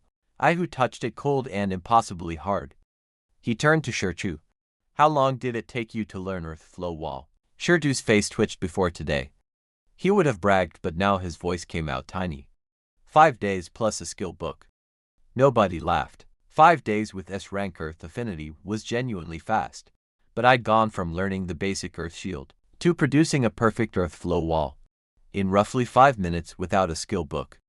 Without any Earth Affinity at all. Shirtu examined the wall closely and confirmed it was a flawless, elementary rank Earth Flow Wall. The structure was so solid, it could block attacks from someone 10 levels above me. He mumbled that if I told him I was the secret child of the god of Earth, he'd believe it. Ahu and Yihong. You nodded along without a trace of irony. "Last night I was the reincarnation of a fire god. Today I was the son of the earth deity." Case closed. I was probably both their illegitimate child. I scratched my head awkwardly. "Let's not spread that rumor. My dad's still alive, you know."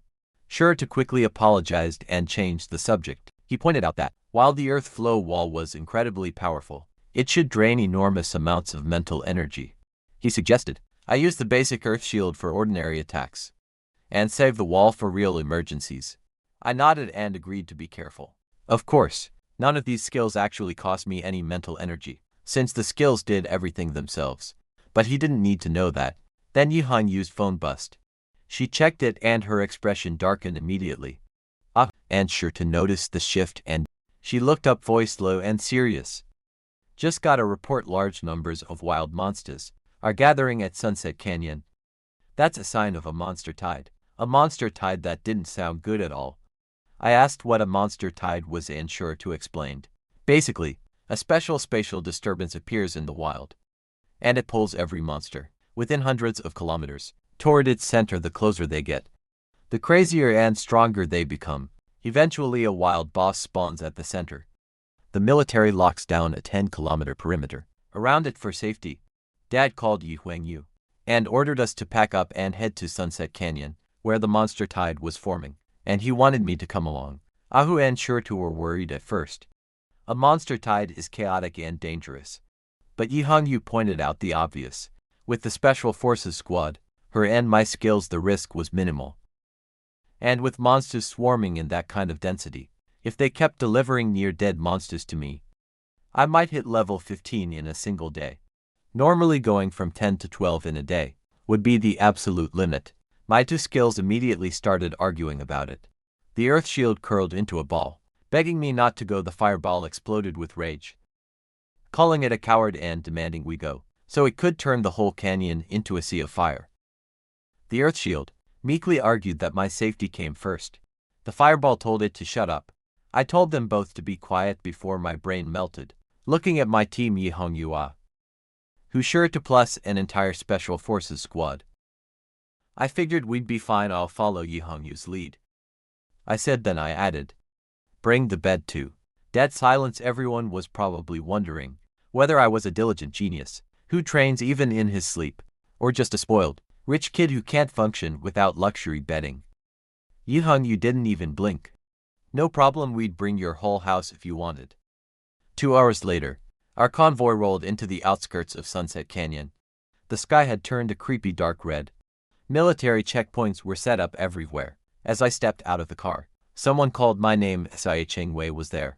She'd been training in the canyon when the monster tide alert forced everyone out. I told her to stay safe. I didn't invite her to join us. We weren't that close, and she could find other places to train. She didn't seem bothered, but she leaned in and lowered her voice. Nemo, the Z family contacted me last night. Zile's people had offered her 3 million to throw the exam tomorrow. Let you take the top spot. Did you agree? I asked. She shook her head. I refused. Why? Not enough money. She wrinkled her nose in disgust. It's not about money. I can't stand that family's arrogance, especially Zu's ego. No real ability. She looked at me seriously. More importantly, I know who the real strong one is. I'd rather stand on your side, even if it's just a gesture. Smart girl. She'd seen what I could do in the dungeon. Between the Lin family and the Z family, the choice was obvious. I laughed and poked her forehead. You're kind of dumb, you know. That free money and you turned it down. You think you can actually beat me for the top spot? Her face went bright red. I told her straight. The Z family is wasting their money, trying to buy you off. They think you carried that dungeon run. Take their cash, compete normally. And it won't matter anyway, as long as I don't hold back. Neither of you is getting first place. She stared at me for a second, then nodded firmly. Understood. She pulled out her phone and walked off. I watched her go satisfied. Never turn down free money. That's just common sense. Then an officer came up and told Yahello that Zhao Lei's forces had also arrived at the canyon. Someone named Captain Zhang wanted to speak with her. Yahello frowned. Zhang Chao. A guy named Zhang Chao showed up. Zhao Lei's most trusted captain, basically the Zhao family's version of Yahello. He was thin with sunken eyes and gave off a shifty vibe. He tried some small talk with Yahello, who shut him down immediately. Say what you need to say, monster tide's coming, and I don't have time for chit-chat. While they talked, Zhang Chao's eyes drifted to the scene behind me. My crew was setting up camp. The big bed right in the center, maids arranging snack plates and fruit bowls on the nightstand, and a chef firing up a portable grill for a battlefield barbecue. Zhang Chao. I twitched. He'd probably seen plenty of rich kids out training, but nobody who'd literally moved their bedroom to the front line of a monster tide. He made a snide comment about my impressive setup, and how I was treating a life-or-death situation like a vacation inside. He was clearly thinking I was just a level stuffed, empty shell, high stats, but no real skills or combat experience. Yahello pulled out a knife and offered to sew his mouth shut. He backed off fast. His actual proposal was reasonable. Split the canyon down the middle. Zu's team takes the west side. Our side takes the east. No fighting over monsters. No drama. As for the wild boss, that would eventually spawn at the center. Whoever finds it first and lands the first hit gets to claim it. Standard first strike rules. Yahello checked with me. I shrugged. Sounded fair. Each side does their own thing. Boss goes to whoever earns it. Zhang Chao took one last look at my barbecue, set up in the bed I was already walking toward, then left with a head shake. I could practically hear him thinking I was a waste of resources. Meanwhile, on the Zhao side, things were very different. Their camp was all business. Hundreds of soldiers in formation, serious atmosphere. Zu got a phone call confirming that Cheng-wei had accepted the 3 million and promised not to compete for the top spot at the exam. Good girl, she took my advice.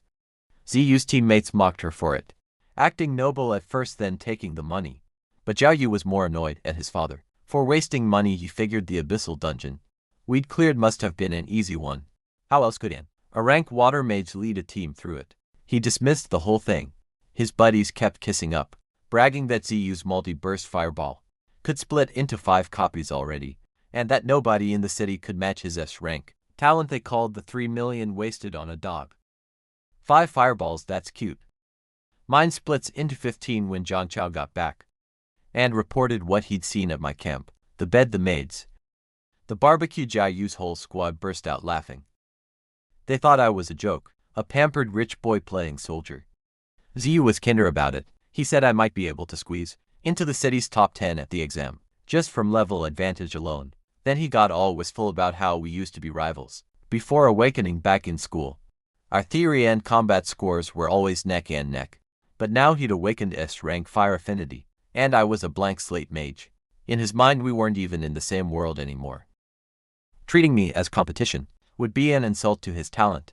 He had no idea what was coming. I was half lying on my bed, in the middle of a military camp, propped up on latex pillows, while a maid fed me freshly peeled crystal grapes that had been air-shipped in and chilled. I tipped her a few $100 bills, and she got very enthusiastic about future grape peeling services. This was obscenely luxurious, decadent even, and I loved every second of it. The earth shield was shaking in my panel, begging me to go home, because the monster tide was too scary. The fireball immediately shut it down. Food, drinks, pretty girls, and monsters to kill. This was paradise. Why would anyone leave? I told the earth shield to relax. These were all my people. A little monster swarm was nothing. Yihongyu walked over with shirt too, and who to brief me. None of them batted an eye at me, lounging around eating grapes. In their minds my genius level talent meant this relaxed attitude was just supreme confidence, not laziness. She pulled up an electronic map. Monsters from hundreds of kilometers around were converging on the canyon. First wave would be low-level stuff, levels 1 through 10, then bigger things. Level 25 raging giant bears, level 30 venomous flying serpents. The last to arrive would be level 35 to 40. Storm hawks from the northern thundercloud peak. Fast flyers with lightning attacks. The boss would spawn around the same time as those.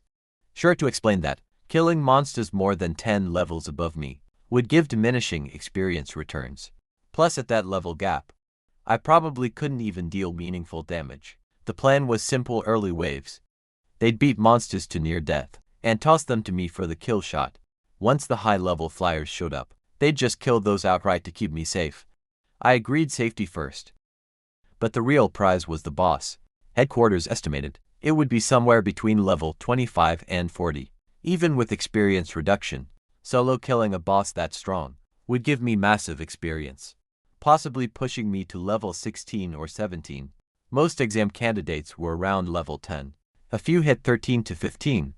16 would put me miles ahead of everyone. The tricky part was finding the boss first. Yihongyu explained that mages with elemental affinity could sense bosses matching their element. If it was an earth-type boss, sure to S-rank earth affinity would detect it. If it was fire-type Z, you could sense it on their side. As a blank slate mage with no affinity, I should have been blind to all of this. But then I glanced at my skill panel. The fireball's nose was sharper than a bloodhound's when it came to fire energy, and the earth shield was so paranoid about danger that it could probably sense a boss approaching from a mile away, just out of sheer terror.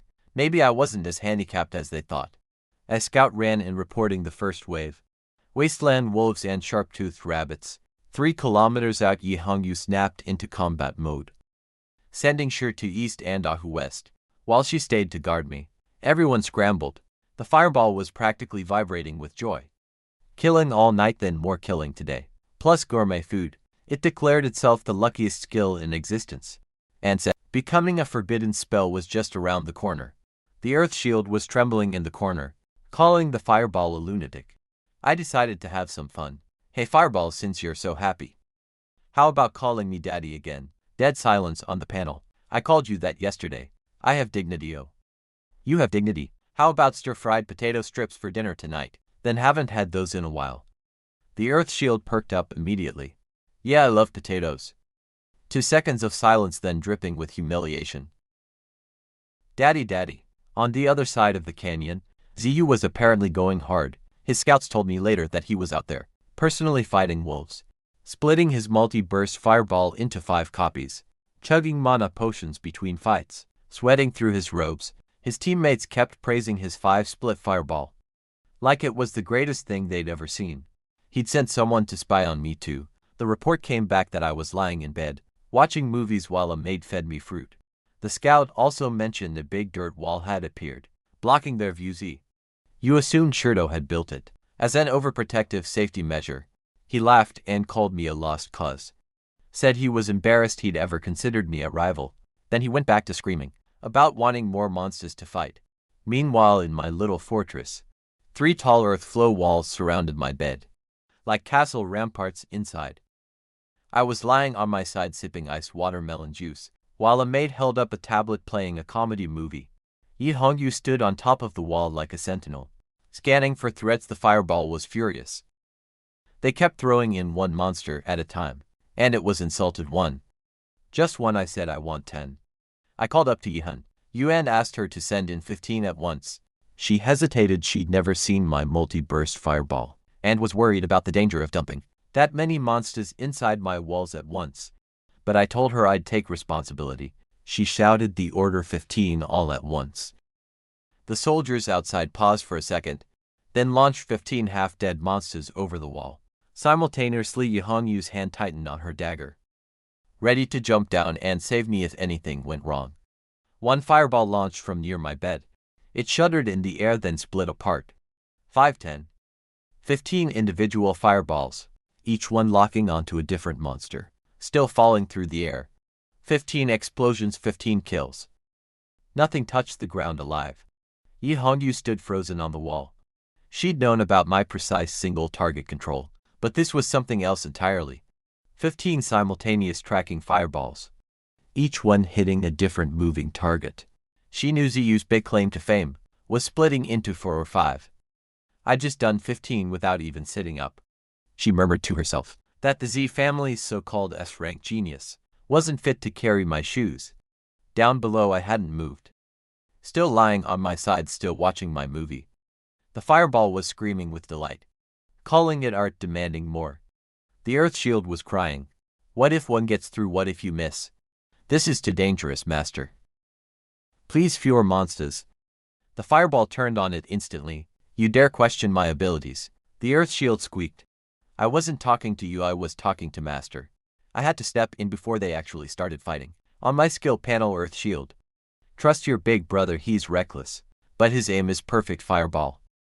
He's up on your little brother. He's just trying to keep me safe."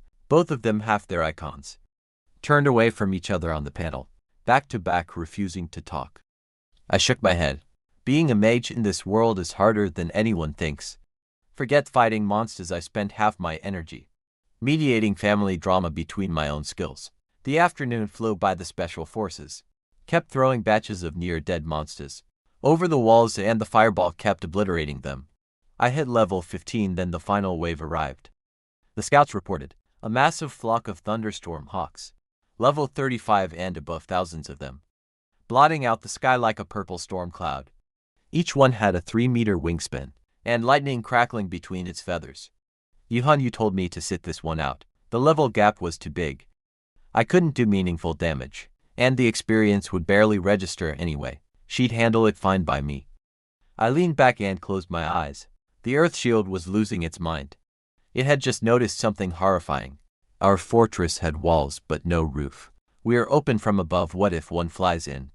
We need to run. The fireball told it to shut up. So what if they're level 35? Anything that comes in here dies. The earth shield wailed, "You're only 15. They're 35, stop bluffing." I told them both to be quiet. Yi Hongyu's team was handling it, and we still needed to wait for the boss to spawn. Outside it was chaos. The sky turned into a fireworks show, as dozens of soldiers launched skills upward. Explosive arrows, wind blades, ice spikes, everything. The hawks were smart though. They dodged dove, circled, and shot lightning bolts back down. There were just too many of them. Then one broke through. An elite rank storm hawk, bigger than the rest, wreathed in thick lightning, blasted past 3 wind blades and an explosive arrow. It took a minor hit but barely slowed down. It banked hard and dove straight at my bed, like a missile, so fast it cracked the sound barrier. Yi Hongyu saw it, but was pinned down fighting 2 hawks on her flank. She screamed a warning but couldn't reach me in time. The earth shield shrieked in my head. I told you the top wasn't safe." I stayed calm with all these elite soldiers around me. There was no way this bird was touching me. Sure to prove me right, His eyes went wide, he roared. And a stone spike as thick as a bull shot up from the ground and skewered the hawk through the chest. Mid-dive it hung there in the air like a kebab, blood dripping down the stone. He wiped the dust off his face and grinned at me. Didn't scare you, did I? I gave him a thumbs up, rock solid. Sure too, but the close call broke something in the Earth Shield's brain. It started spiraling too close. Way too close. What if he'd been 1 second slower? The walls are useless without a ceiling. But how do I make a ceiling? Earth flow wall shoots straight up from the ground, bending at 90 degrees to seal the top is. I can't, it's too hard. The fireball sneered, you're not just a coward. You're a useless coward. The Earth Shield was on the verge of tears, desperately trying to figure out how to build a roof out of earth magic and failing. I couldn't take the whining anymore. Without really thinking, I muttered, are you stupid if you can't seal the top? Just go underground. The Earth Shield froze. Then it lit up like a light bulb. Oh, it's right. I made a terrible mistake. I opened my big mouth when I told the Earth Shield to just go underground instead of trying to build a roof. I was joking, just a casual throwaway comment. I did not mean please drag me into the earth right now. But the Earth Shield took it as divine inspiration. It went into overdrive, screaming about how I was a genius, how nobody could hurt me underground, how it just needed to liquefy the rock and create a pocket of space beneath the surface. I sat up in panic. Wait. I need oxygen. There's no air underground. I'll die. Do you understand death? It wasn't listening in its mind. My concerns were just more brilliant hints. Oxygen, easy. Carve out a hollow space and pop up to the surface, occasionally to refresh the air. Then my panel lit up. The Earth Shield had evolved again. New skill, Earth Dive. It could merge into the ground and move freely underground, carrying nearby objects along with it. The more mental energy, the longer it lasted. 15-minute cooldown. Before I could say a single word of protest, the ground beneath me turned soft. My bed started sinking fast. The maid next to me reached out to grab me, but caught nothing. I looked up and saw the circle of sky above me, shrinking rapidly, and her terrified face getting smaller. Oh no, no, no, the earth swallowed me whole. Bed and all. Then the ground sealed itself shut above me, like nothing had happened. I was underground in the dark on my bed. Because my own skill kidnapped me. Up on the surface, things were apparently going crazy. The storm hawks had mostly been cleared out, and sure too had felt something important. A massive earth element disturbance deep underground. As an S-rank Earth Mage, he recognized it instantly. The wild boss was Earth type and it was about to spawn. He could track it by following the underground flow of Earth energy to its center. He and Yahello turned around to tell me the plan. He'd use his Earth Dive to carry both of us underground to find the boss, except I was gone. The bed was gone. Just flat undisturbed ground where I'd been lying. 2 seconds ago, Yahello almost lost it. She jumped off the 5-meter wall and landed in front of the maid. Where is the young master? The maid stammered, pointing at the ground. He fell.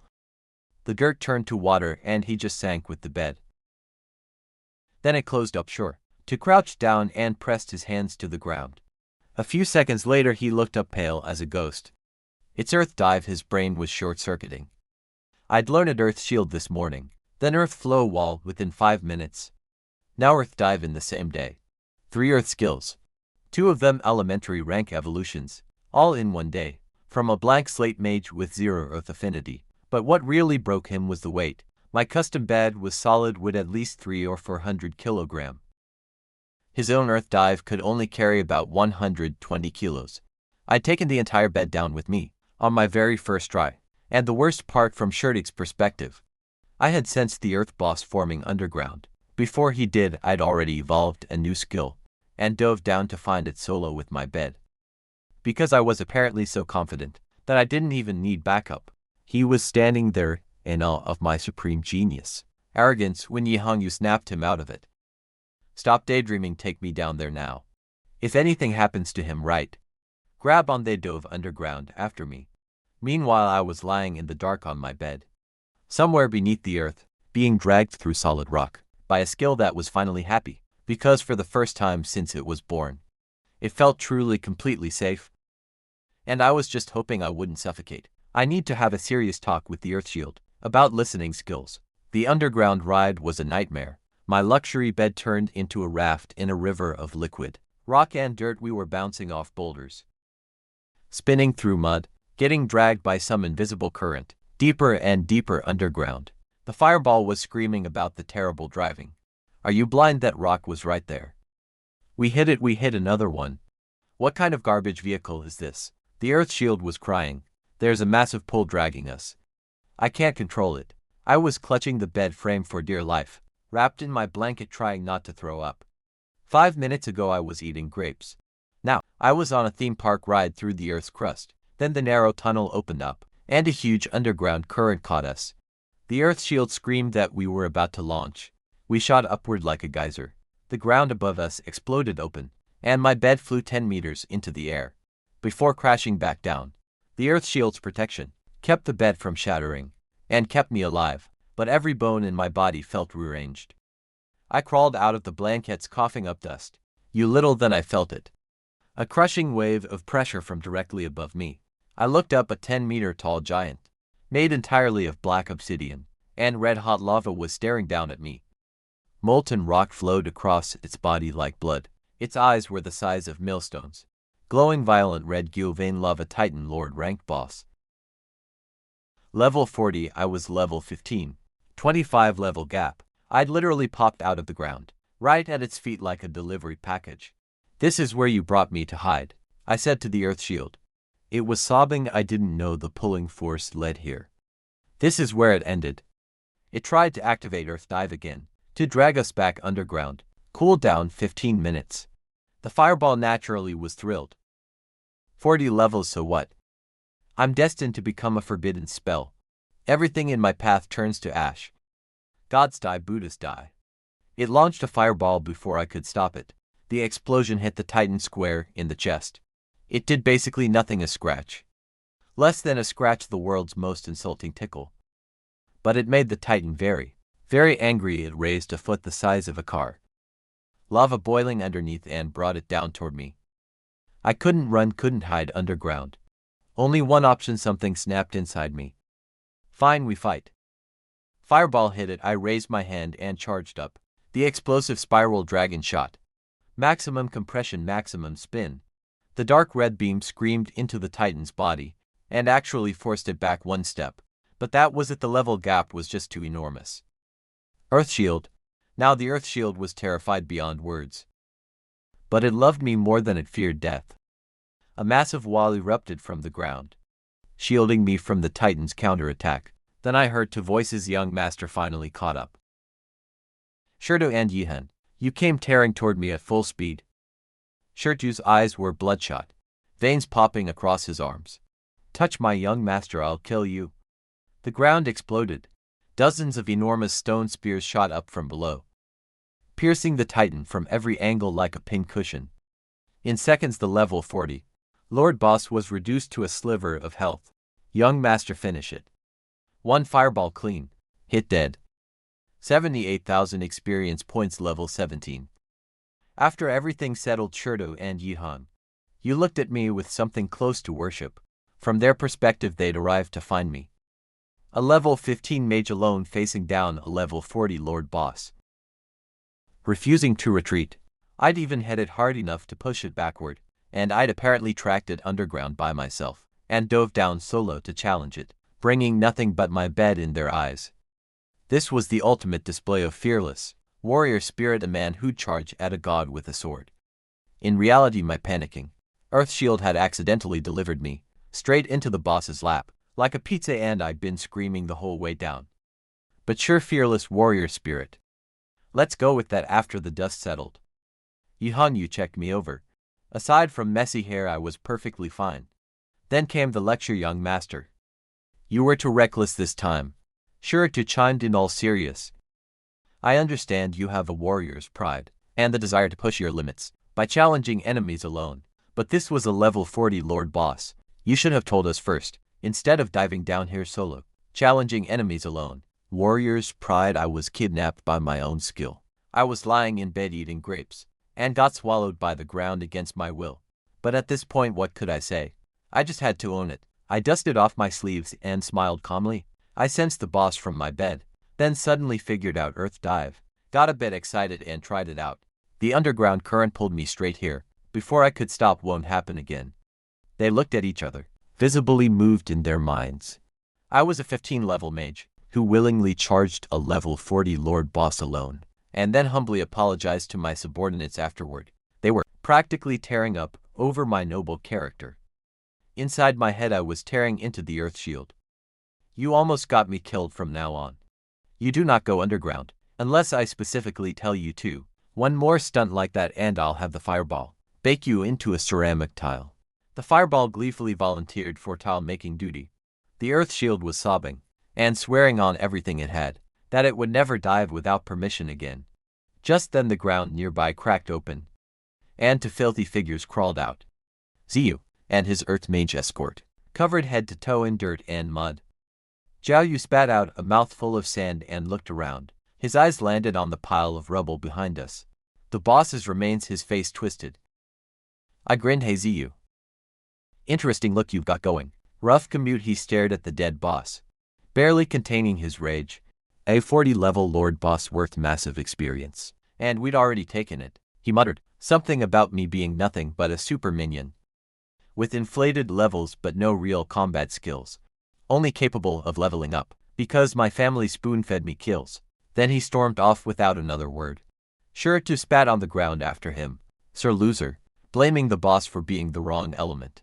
Even if it had been fire type, our young master would have beaten him to it. Yahello agreed coldly. That boy is too petty, he'll never amount to much. Then both my skills started acting up at the same time. The fireball was sniffing the air excitedly, talking about a delicious smell. The scent of getting stronger. The earth shield was swooning too, murmuring about warm earth energy. Both reacting at once. That was new. I looked toward the boss's remains. Something good dropped. Let's check. We walked over and found a glowing object, radiating red and golden light. Yorta took one look and nearly collapsed. A chaos lava heart. Yihen. You lost her composure too. A dual element treasure, fire and earth. If I'm not wrong, this is the first one found in the entire country. This year sure too was shaking the luck on this. Yahello smacked the back of his head. Watch your mouth, I'm in on the dog. If I had this kind of luck, I'd happily be a dog. I picked up the drop and checked its info. Chaos Lava Heart legendary rank. Contains the purest essence of both fire and earth elements, an extremely rare dual attribute. Treasure sure too. What's this actually used for? I asked. He slapped his thigh so hard I thought it'd bruise. Young master, this isn't just useful. It's priceless. This is what you use to learn combination skills. I blinked. Combination skills. Shirdo explained what combination skills were. Fusing two different elements together to create a super skill with both properties. Only the absolute top fighters in the world could pull it off, and you needed high rank affinity in two elements, which almost nobody had. Only rare hidden classes like Thunder Flame, mages with dual S rank affinities, even qualified to attempt it. But the key ingredient was a material, like the one I just picked up. Without it, learning a combination skill was impossible. And this particular item, a dual fire and earth treasure, was the first one found in the entire country. This year, if it hit the market, every top fighter in the nation would be fighting over it. Shirtu also mentioned that the lava giant beast heart they were giving the city exam champion was a single element version of this kind of material. Mine was rarer because it had two elements. Both my skills started throwing tantrums. The fireball refused to cooperate with that coward on any combined technique. The earth shield said it wanted nothing to do with that brute either. I ignored them both. They were my skills. They didn't get a vote. Sure to kept going, warning me that even with the material, success rate was low. He said I should wait until I was much higher level, with deep understanding of both elements, before using it. Crack. He stopped mid-sentence. Both he and Yahello turned to stare at my hands. I'd already crushed it. The red and golden energy was flowing through my fingers and into my body. Oops. Fingers moved too fast. Shirtu looked like he was having a heart attack. This was a priceless one-of-kind national treasure, and I just used it at level 17, like popping a piece of candy. But inside my skill panel, things were already happening. The Chaos Lava Heart had shoved the fireball and the earth shield into the same room and forced them to work together. The fireball was screaming about sand everywhere. The earth shield was shrieking that it was too hot. They fought and argued and ground against each other. Then the notification came. I'd successfully learned a fire-earth combination skill, Lava War Armor. It coated my entire body in molten core lava, forming an indestructible suit of armor. All stats massively boosted. Every physical attack would carry bonus fire damage. 5-minute duration 1-hour cooldown. Normal people struggle with combination skills, because balancing two opposing elements requires incredible precision, but my skills had their own brains. The Chaos Lava Heart locked them together, and they automatically found the perfect fusion point. Through sheer instinct, no effort needed from me at all. Both skills were protesting the result. The Fireball was horrified at wearing ugly armor, and said only cowards wore protection. The Earth Shield complained that being covered in flames was too visible and offered 0 stealth value. Neither wanted to use it. I didn't care. I activated it. A wave of heat exploded outward. Surety and Yihong stumbled backward. Black obsidian plates formed across my body, with molten lava flowing through the gaps. The air around me warped from the heat. I looked like some ancient demon god, walking out of a volcano. I looked down at myself and clenched my fist. Incredible, absolutely incredible looking. Though honestly, going melee sounded exhausting. I just use this as a defense skill, and keep throwing fireballs from the back. Much more comfortable, sure too. And Yihong exchanged stunned looks in their eyes. Godlike skills just fell into my lap with 0 effort. Click to receive Yihong. You eventually recovered and suggested we head home. The sky was dark. The exam was tomorrow. And with my current strength plus the Lava War Armor, I could dominate the entire competition. I should rest up. I agreed immediately. I was starving. The fireball started screaming about wanting fire, dragon liver and flame rhino meat. The Earth Shield quietly asked if there was any H. Giovanni rock marrow available. Clever little things. They'd given up protesting the combination skill and pivoted straight to negotiating dinner. I respected the hustle fine. You'll both get whatever you want. I'm in a good mood tonight. Yohanyu called for a pickup and started thinking about how to report today's events to my parents. I could almost see the gears turning in her head. There was just too much to cover. Earth Flow Wall, Earth Dive.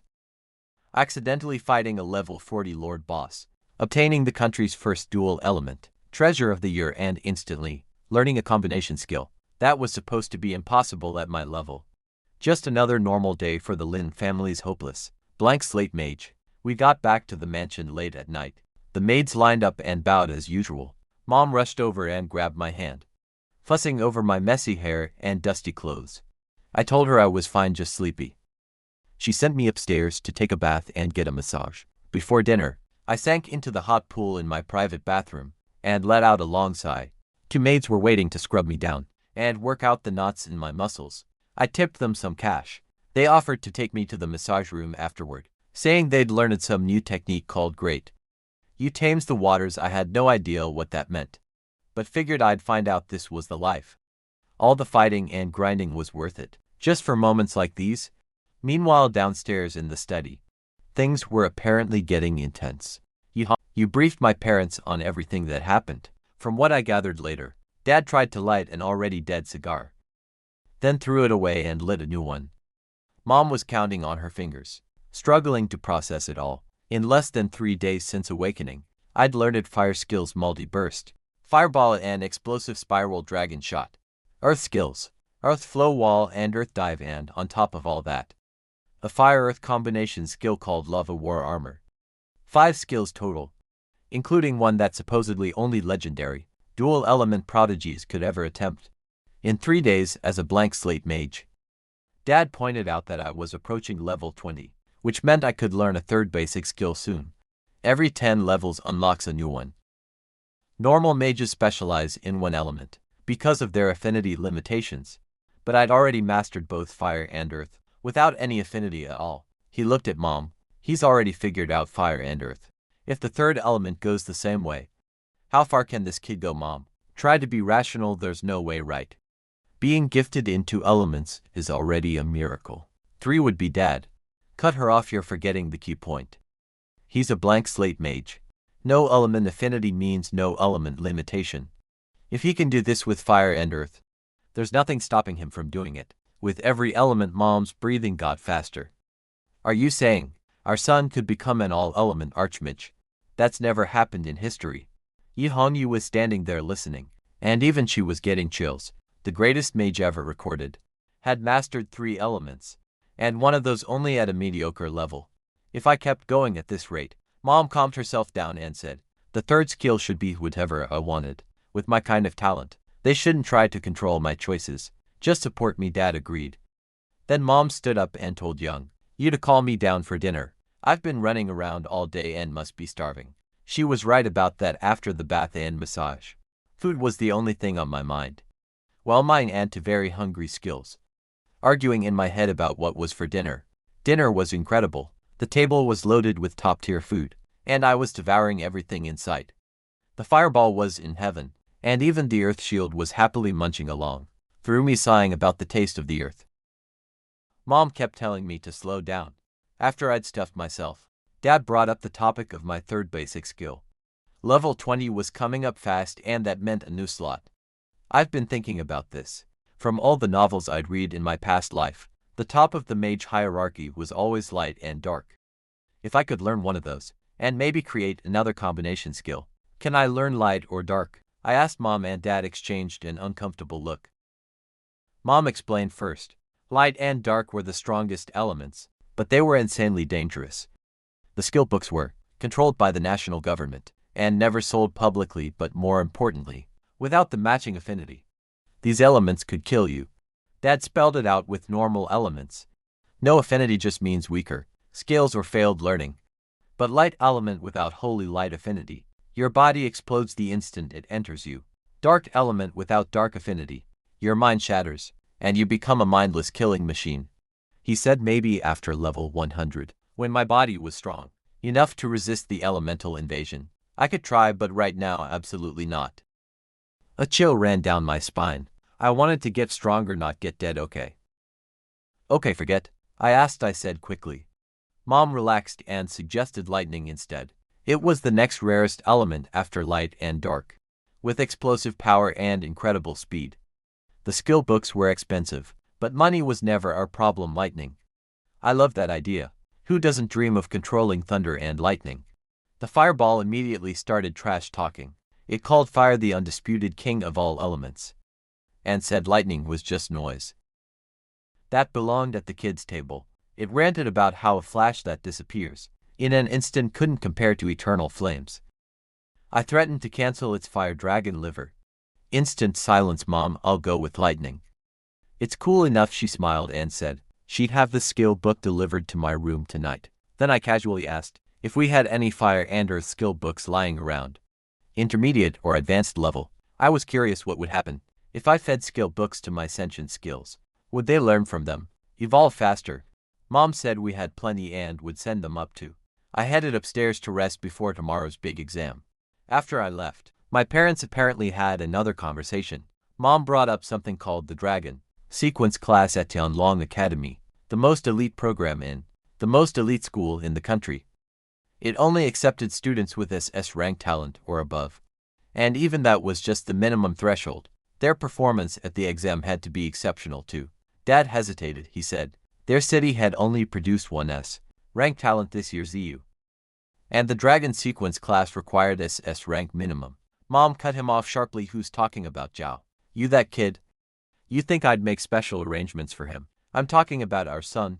Are you telling me his talent is less than SS rank? Are you blind? Dad shrank in his seat. No, of course not. I just worrying. The recruiter might not appreciate what he's seeing. Mom's eyes narrowed. My son is getting into that class. Call your old classmate who works as their recruiter. Drag him here if you have to. Yes, dear. I'll call right away. Back in my room. The floor was covered with expensive skill books, fire and earth types, all grades. I sat cross-legged in the middle, excited to try something. I picked up a mid-tier fire skill book called Blazing Fire Pillar. $50,000 worth. Great skill. Shoots high-pressure fire columns from the ground, combined with earth flow wall to trap enemies. I could basically cook monsters like clay pot chicken. Learn? The book dissolved into red light and entered my body. The fireball, which had been napping, saw the incoming energy and completely lost control. It pounced on the light like a starving wolf and devoured it whole. Learning failed. Instead of getting a new skill, all my existing fire skills got a huge proficiency boost. I stared at the notification, a $50,000 skill book, and all it did was level up my existing skills. In this world, skill proficiency is a brutal grind. Normal people need thousands of repetitions to gain a single level. Most people at my stage have skills around level 5. Getting to 10 makes you a hardcore grinder. But my skills had just jumped way up. From reading one book, the proficiency boost was nice. Sure, but I wanted to learn the actual new skill. You ate a $50,000 book just for some proficiency points. I yelled. The fireball burped innocently. It smelled too good I couldn't help it. I threatened to cut off all its food permanently. It panicked and called me daddy again, begging for another chance. I grabbed the next book, Flame Ring. If you eat this one, you're never getting meat again. The fireball was physically trembling, trying to restrain itself. Its eyes were going bloodshot. It lasted exactly 3 seconds before its territorial instinct kicked in and it swallowed that one too. Learning failed again. More proficiency. All fire skills jumped even higher. I was furious. The fireball was practically crying, saying it truly couldn't control itself. It was pure instinct. That's when the earth shield jumped in. To be a snitch master, it's doing it on purpose. It doesn't respect you at all. I would never do something like that. I'm a good skill. I decided to test that claim. Alright, you're so obedient. Here's an Earth Spike skill book. Learn it properly. Show your big brother how it's done. The Earth Shield puffed up with confidence. No problem, master. The fireball watched nervously. If the Earth Shield could actually learn new skills, then it would look terrible by comparison. And there goes the dragon liver forever. I activated the book. Brown light entered my body. The Earth Shield lasted exactly 0 seconds. The instant it felt another Earth element presence trying to establish itself in its territory, every bit of restraint evaporated. It devoured the Earth Spike skill whole. Learning failed. Earth skill proficiency shot up across the board. Dead silence. Then the fireball burst into hysterical laughter. So much for being the good one. You ate it even faster than I did, and you had the nerve to lecture me. The Earth Shield sat in the corner of my skill panel, staring at itself in shock, looking like it had committed an unforgivable crime. I didn't yell this time. I thought about it calmly, and asked the Earth Shield if it genuinely couldn't control itself. It answered through tears that no, it really couldn't. That's when I understood. My personified skills had become territorial, monarchs of their element. Each one ruled its domain inside me. Any same element skill book was seen as an invader, trying to establish a rival kingdom. And their instinct to devour, it was completely involuntary, but a different element like lightning had no existing monarch. So new element skill books should work just fine. This meant I could never learn new fire or earth skills through books. The trade-off was that I could instantly max out my skill proficiency through spending money instead of grinding for months. I decided to embrace it. I shoved every remaining skill book at my skills and let them feast. 10 minutes later, my panel was beautiful. Every single skill, all 7 of them, was at level 17, matching my current level cap, completely maxed out, something that would take normal people months or years of constant practice. I'd accomplished in one evening with a pile of cash. I looked at the Lightning Strike basic skill book, sitting on my nightstand, still 3 levels away from being able to learn it. Lightning, the rarest element after light and dark, famous for the highest burst damage and fastest attack speed. I wondered what kind of personality my third skill would have. Hopefully not another maniac or another coward, but knowing my luck, it would probably be something equally ridiculous. I woke up feeling amazing. Best sleep in days. Check my panel. Level 17, 92%. The fireball had been out grinding all night, again without me knowing. It was exhausted but smug, bragging about wiping out an entire area's worth of monsters. Status post-rampage. Sage mode. I went down for breakfast, humming a tune. Mom and Dad were already at the table, but today they were dressed up. Dad wore his full military dress uniform, covered in medals, looking like he was about to invade a country. Mom had on an elegant black dress with her hair up. What's with the fancy outfits? You getting promoted to city governor? I joked. Dad gave me a look. Today's the big exam, genius. The whole city's watching. I'm one of the chief examiners. You think I'd show up in pajamas? Mom handed me a bowl of blazing beef porridge and told me to eat up. The exam takes stamina. Then Dad mentioned something interesting. A recruiter from the Dragon sequence class at Tianlong Academy, would be attending today. He wanted me to impress the guy. I asked what was so special about it. Dad laid it out. Millions of people take the national exam every year. Getting into Tianlong Academy at all makes you 1 in 10,000 the dragon. Sequence class takes fewer than 20 students total from the entire country each year. Getting in basically puts you in the national elite. You even get special authority to act on your own judgment while still in school. That actually sounded pretty cool. I told them I'd make them proud. Mom smoothed my collar and said not to stress. They'd love me no matter what. Then they headed out early to set up at the exam site. At the exam's command center, things were getting interesting. Dad's old college classmate, Su Wenchang, the dragon sequence recruiter, was already there looking skeptical. You dragged me all the way from the capital. If this turns out to be nothing, I'm never forgiving you, Su Wenchang said. Dad just smiled mysteriously. When have I ever let you down? My son is the real deal. If your dragon sequence class passes on him, it's the biggest mistake of your career. A loss for the entire nation. Don't give me that patriotic speech. Then Jiahello showed up and spotted Su Wenchang. His eyes lit up. He assumed the recruiter had come, specifically because of his S-rank son, Jiayu. He didn't realize Dad had invited him. When Zilei found out, Dad was the one who brought the recruiter. He burst out laughing. He accused Dad of trying to pull strings, or cheat somehow, because what could a blank slate mage possibly show? A dragon sequence recruiter. Dad didn't even look up from his tea. Your problem, Zilei, is that you've always thought small. That's why you could never catch up to me, and your son won't catch up to mine. Either. Zilei's face went dark, but he recovered quickly. He turned to Su Wenchang and started bragging about Ziyu's S-rank, fire affinity, his intense training, his polished skills.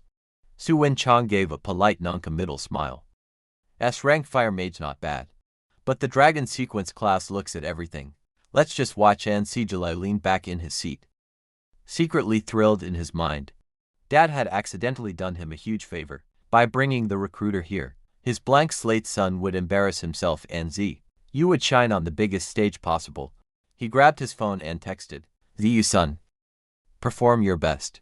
The dragon sequence class recruiter is watching. I pulled up to the exam venue in a black military limousine Yuhong. You opened my door and I stepped out with a yawn. People immediately started whispering, that's the Lin family's son, the blank slate one.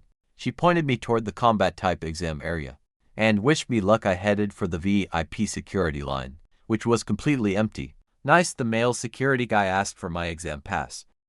When he read my name, both he and his female colleague perked up. She started gushing about how I was even more handsome than my photo. Then they both used inspection on me. The guy couldn't hold back a curse. 17. Apparently 15 was already impressive for past exams. NZU at 16 had already shocked them earlier. Today I was a full level above him. They figured this was just the power of a rich family. Brute forcing a blank slate mage to the top through money and resources. Which, to be fair, wasn't entirely wrong. The guy directed me through a standard security scanner, just a blue light beam that checks for illegal items and makes sure your gear doesn't exceed bronze rank.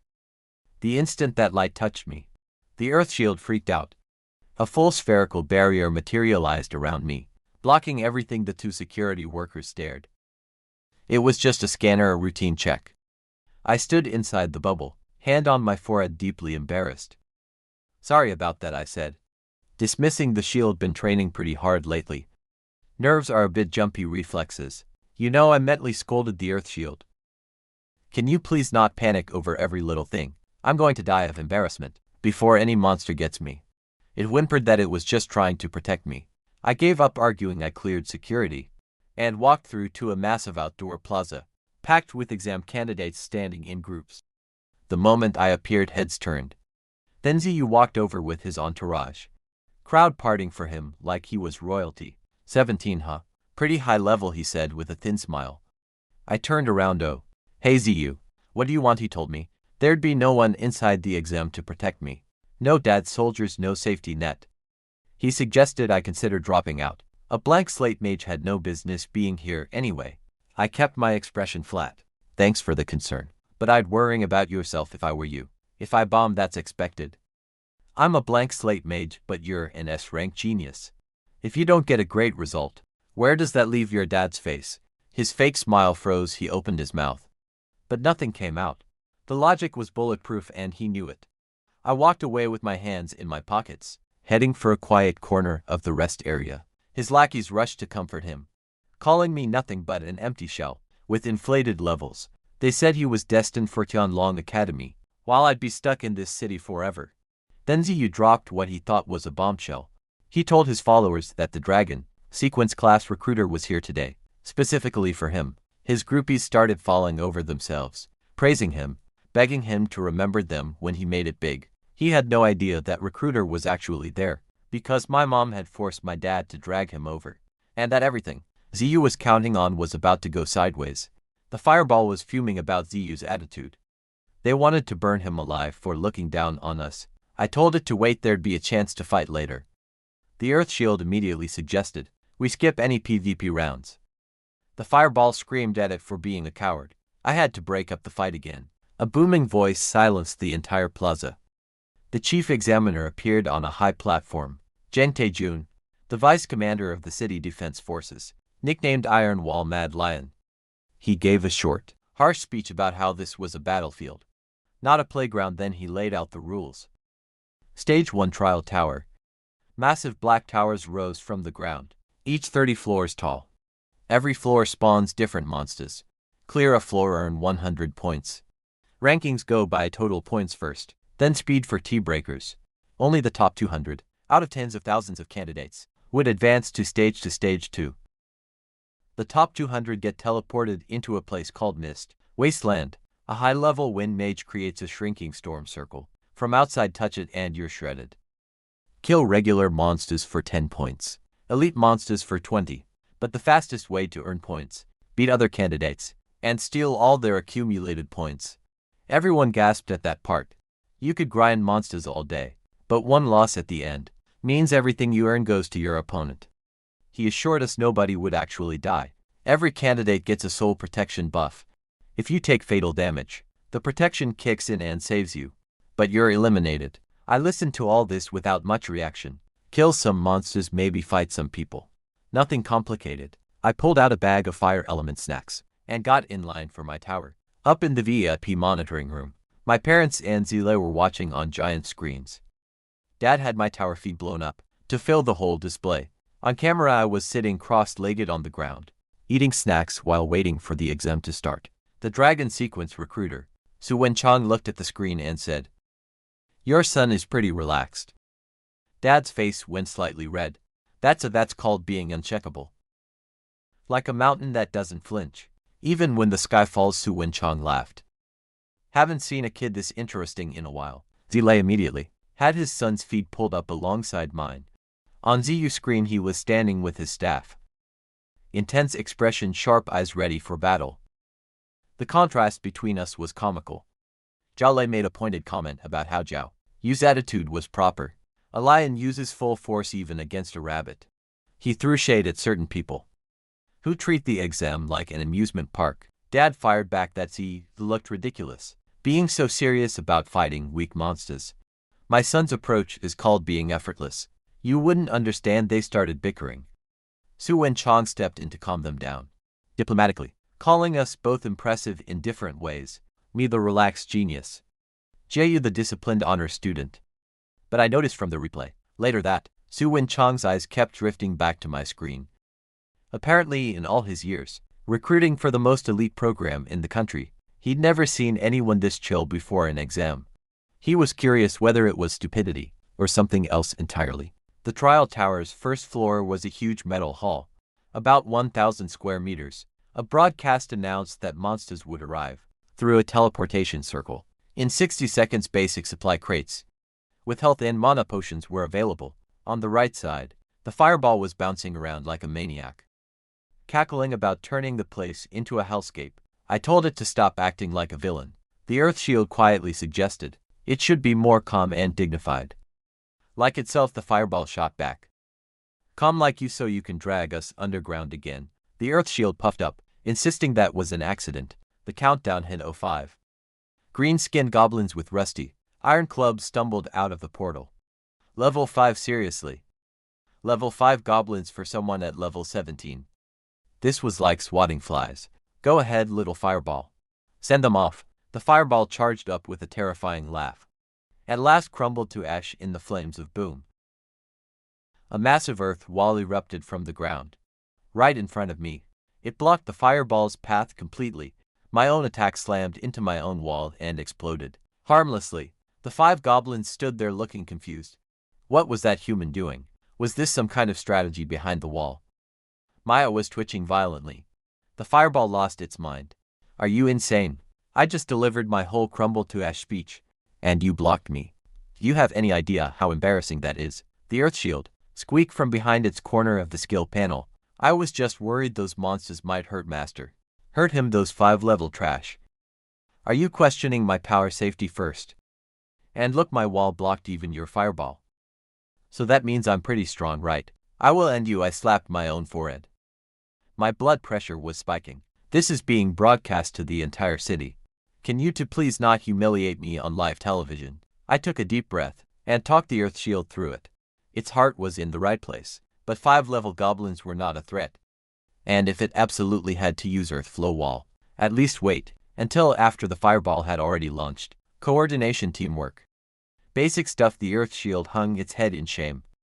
The fireball strutted around, gloating until I told it to shut up and actually kill the goblins.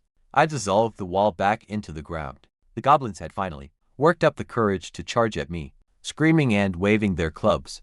One fireball, it split into 15 tracking projectiles for 5 goblins. Massive overkill. The entire area became a sea of fire in an instant. All 5 were vaporized before they could take another step up in the VIP room. Things apparently got very interesting. Jiao slapped his thigh and started bragging to the recruiter about how Jiao Yu had also learned multi-burst fireball and could split it into 5 copies. With perfect accuracy, he called it the ceiling of talent for this year's candidates. But Su Wenchang wasn't looking at Ziyu's screen. Shut up, he said. Then he ordered the technicians to rewind my footage 10 seconds and play it back at 1/10 speed. Zile went quiet, confused. He'd been so focused on his son's screen that he'd missed what happened on mine.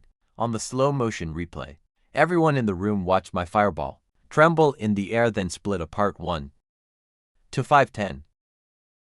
15. Zile shot up from the sofa.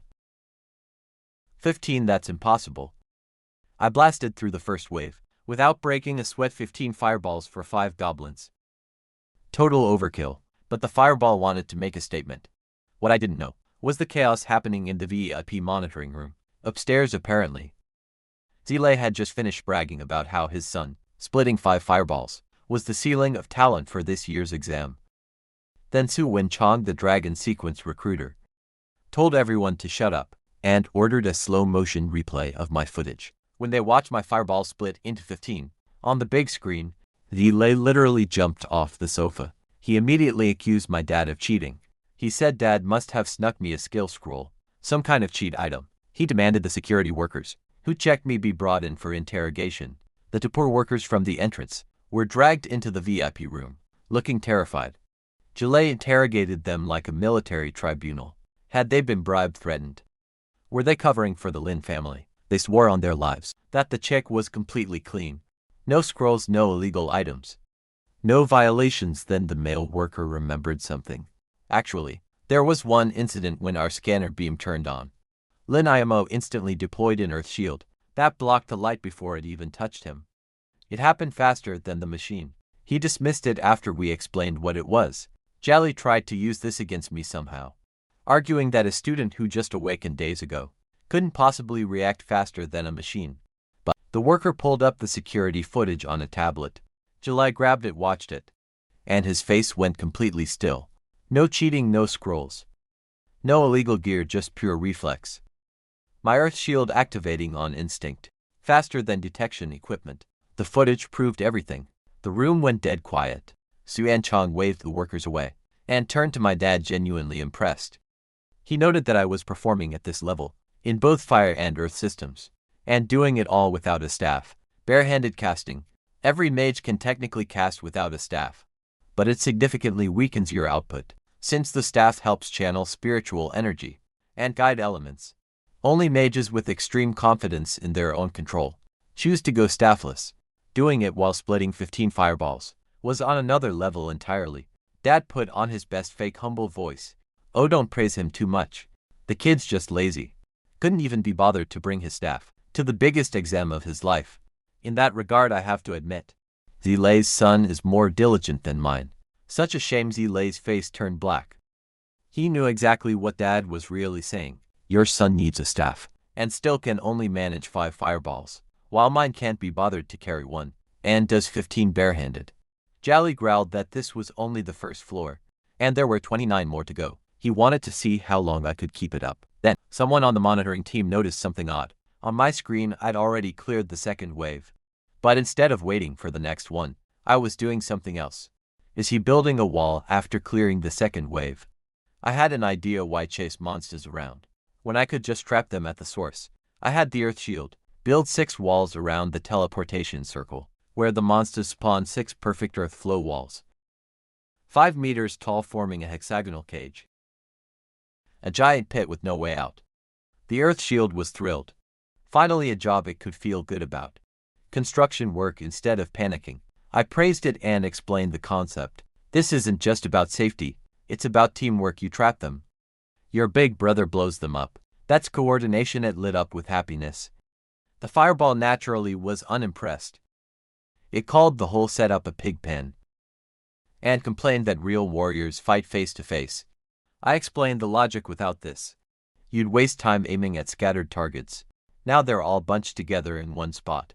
Just dump fire into the hole. It's efficient, it's smart. Have some vision. The fireball grudgingly accepted. As long as things exploded satisfyingly, it didn't really care how. The countdown hit 0. 10 goblin warriors materialized inside the cage. Bigger, meaner, carrying spiked clubs. They stepped out of the portal ready for blood. Then they looked around. Walls on every side. No exit, no enemy in sight. Just a deep pit with open sky above them. From what I imagined, they must have been confused. They probably spent their lives trapped in some dungeon, dreaming of freedom and revenge. Finally summoned to a battlefield, and it was just another cell. Then the sky above them turned red. 15 fireballs rained straight down into the pit. The explosions were contained by the walls, with nowhere for the energy to escape. The shock waves bounced and multiplied. Inside the enclosed space, every molecule of air ignited. 3 seconds, all 10 gone. The broadcast announced my clear time. 3 seconds for floor 2. The fireball licked its lips, disappointed it was over so fast. The earth shield puffed up proudly, and told the fireball they made a great team. I'm the one holding the bowl. You're the one eating the rice. We need each other. The fireballs. I twitched. That's the stupidest metaphor I've ever heard. But then it added quietly, fine. You're slightly useful. I lay down on the floor, hands behind my head, staring at the ceiling. This was going to be the same pattern for all 30 floors. Monsters spawn inside the cage. Fireballs rain down everything. Guys, repeat. This wasn't an exam. This was an extermination assembly line. Up in the VIP room, everyone was apparently staring at the screen, in total silence, watching me lie on the ground, relaxing next to a smoking hexagonal death pit. I didn't know what was happening in the VIP room, but apparently my little hexagonal death pit was making quite an impression. Su Wenchong, the dragon sequence recruiter, had never seen anything like it in all his years. He'd watched students fight through trial towers, using every strategy imaginable, hiding burst damage, summon tanks. But nobody had ever walled off the spawn point and dropped fireballs into it, like filling a well with explosives. He kept replaying the footage in slow motion. What really got him wasn't just the walls or the firepower. It was that I never once looked inside the pit. Every fireball found its target through the walls, without any line of sight. He called it absolute perception, and said he'd never encountered it before. Dad was trying very hard not to grin. Mom jumped in with her usual move, humble bragging, oh, he's not really a genius, he's just lazy. He thought chasing monsters was too tiring, so he came up with this shortcut to save energy. Dad added that I'd been like this since birth. If I could lie down, I'd never sit. Zile was dying inside. He'd finally realized the truth about the abyssal dungeon. It had nothing to do with Zia Kinghua. I was the one who'd carried that entire run. He'd wasted 3 million buying off the wrong person. Su Wenchong checked the data. My second floor clear time was 3 seconds. He asked what the all-time record was for the trial tower. Dad said it was 27 floors in 20 minutes, set 5 years ago. Su Wen-chong murmured that at my pace, I wouldn't just break the floor record. I'd shatter every single per-floor speed record too. Zilei cut in, insisting the last 5 floors had level 25 monsters, including flying ones, he said. My dirt walls couldn't handle that. Dad just smiled, let's keep watching. Meanwhile, somewhere else in the tower, Zhao Yu had just finished his own second floor. He was panting, leaning on his staff, chugging a mana potion. The 10 goblin warriors had given him a real fight. He'd had to dodge kite and time every fireball carefully. His clear time 1 minute 47 seconds. He smiled proudly at the security camera. He was sure this was a dominant performance. Most A-rank candidates would need 3 to 5 minutes. Even among S-rank talent, finishing under 2 minutes was exceptional.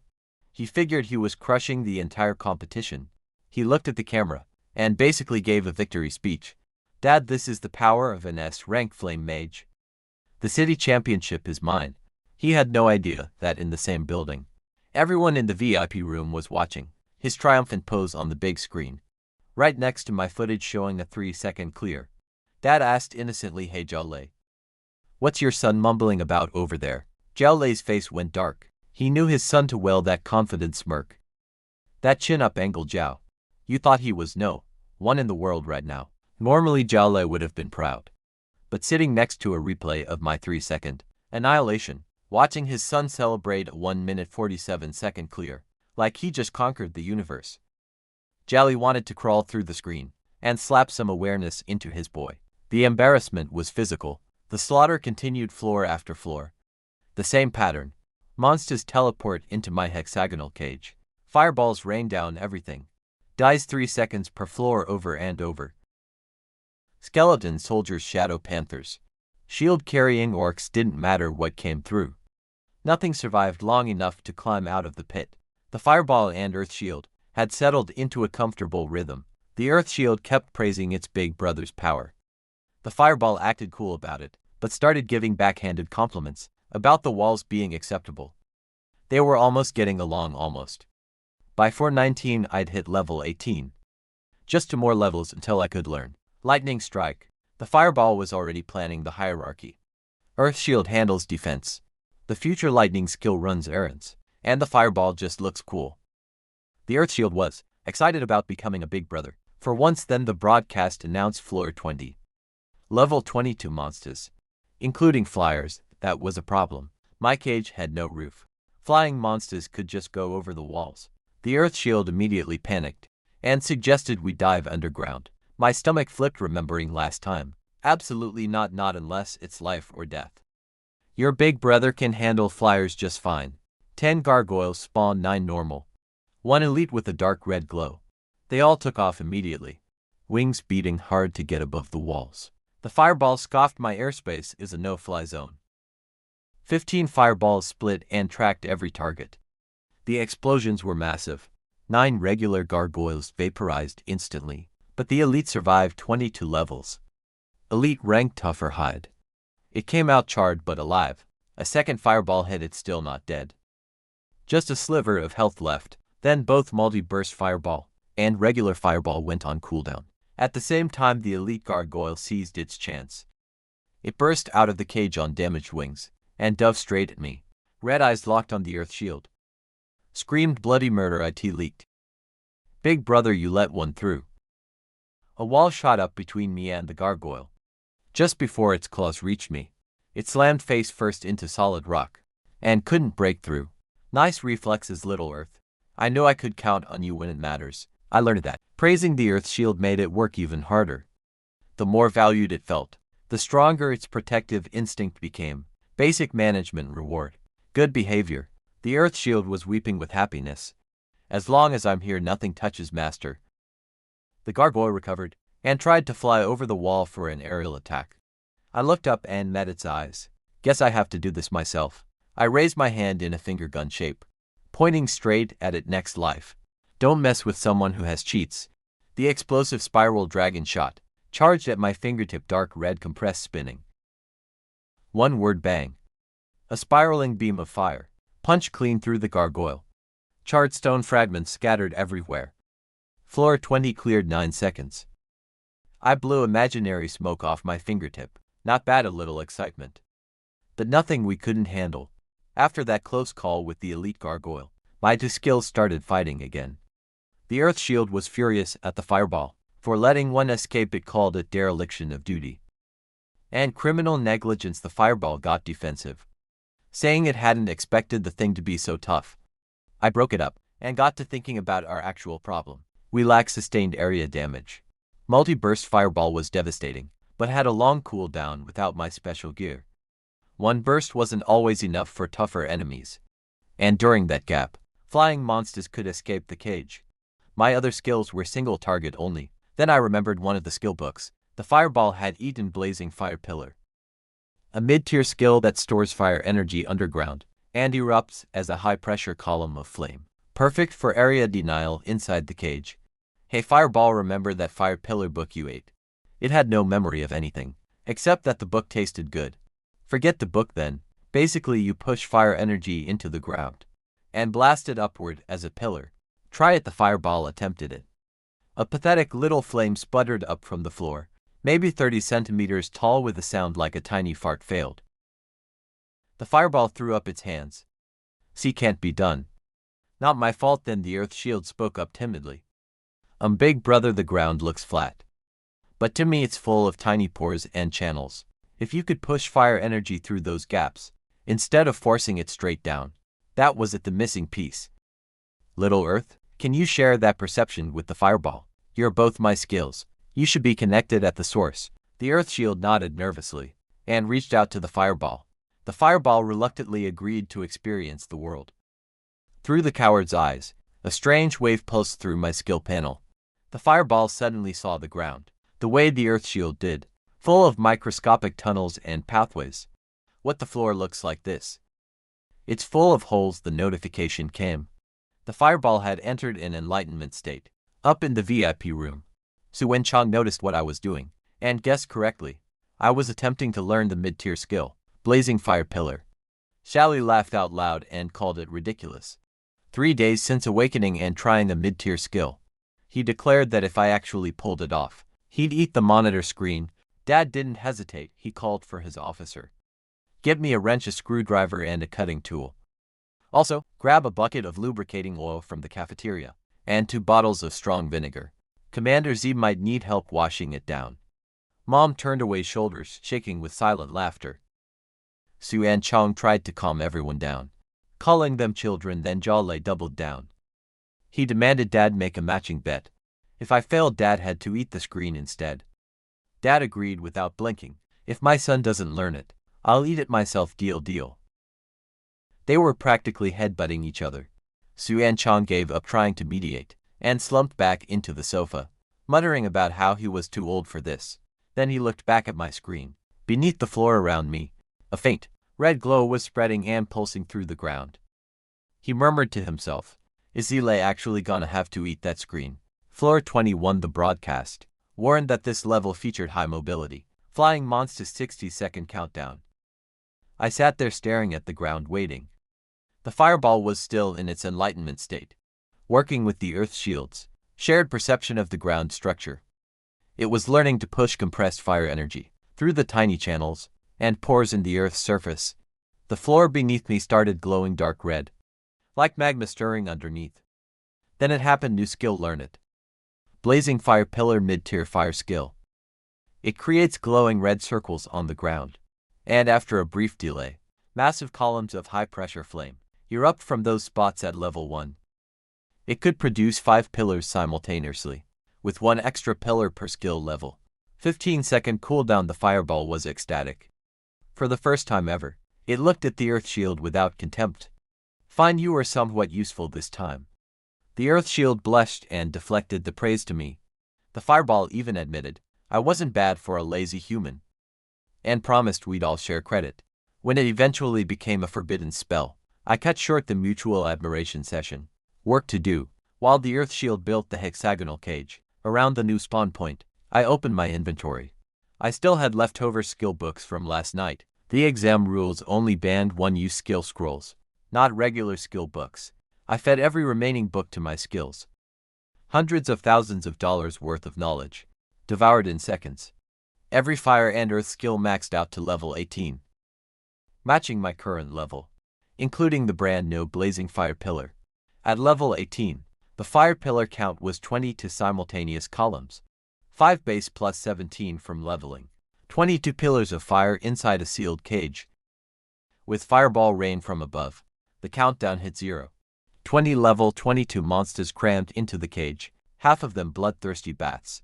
Flyers that would normally be a problem. They materialized and immediately panicked. Walls everywhere, no exit. Then every inch of the cage, floor lit up with glowing red circles. Not a single safe spot simultaneously. 15 fireballs rained down from above. 22 fire pillars erupted from below. At the same time, fire from the sky. Fire from the ground. The inside of the cage became a literal furnace. The walls glowed red hot. The monsters didn't even have time to scream. 3 seconds, floor cleared. The fireball let out a sigh of pure bliss. The earth shield nervously noted that even its own walls were starting to crack. From the heat, the fireball just laughed and promised. This was nothing compared to what was coming. I stretched, opened a new bag of snacks, and glanced at the security camera in the corner. I had no idea what was happening on the other side of that lens, but apparently someone up in the VIP room had bet they'd eat a monitor screen if I learned that skill, and now the tools to disassemble it were being prepared. I kept pushing through the tower floors, while apparently causing absolute chaos in the VIP room above. From what I heard later, when Yahello saw me unleash 22 fire pillars on the screen, a mid-tier skill I'd supposedly just learned seconds ago, already maxed to my level, his face went completely white. Dad turned to him with the most irritating smile imaginable. So about that screen, steamed or deep-fried? Su Wen-chong piled on, reminding Yahello that military men don't go back on their word. Dad even offered him a way out. Just say my son isn't worth one of Lin Mo's fingers, and we'll call it even. That was worse than eating the screen. Yahello stood up, jaw clenched. I keep my word. He ordered his officer to rip the monitor off the wall. Then he blasted it into fine powder with a fire attack, and actually started eating the ashes. As a high-level fire warrior, his body could handle it physically, but the humiliation was something else entirely. Dad gave him a thumbs up. Even he had to respect the commitment. Su Wen-chong was more interested in the technical side. He pointed out that 20-plus fire pillars, right after learning the skill, with each one dealing noticeably more damage than normal. That wasn't just talent, that was unexplainable. Dad made up some story about how I used to stare at the fireplace for hours as a kid. He said at the time he thought I was being lazy, but now he realized I must have been meditating on the essence of fire. Since childhood, Yahello nearly choked on his screen dust. Staring at a fireplace gives you 20 fire pillars. Why not have him stare at a light bulb and see if he learns a light element? Forbidden spell. Su Wen-chong cut through the bickering and said, the results spoke for themselves. Whatever method I used, this kind of learning, speed and elemental mastery was extraordinary. If I joined the dragon sequence class, my future would be limitless. Outside the tower, things were getting wild too. The giant scoreboard floating above the plaza showed the rankings for all candidates.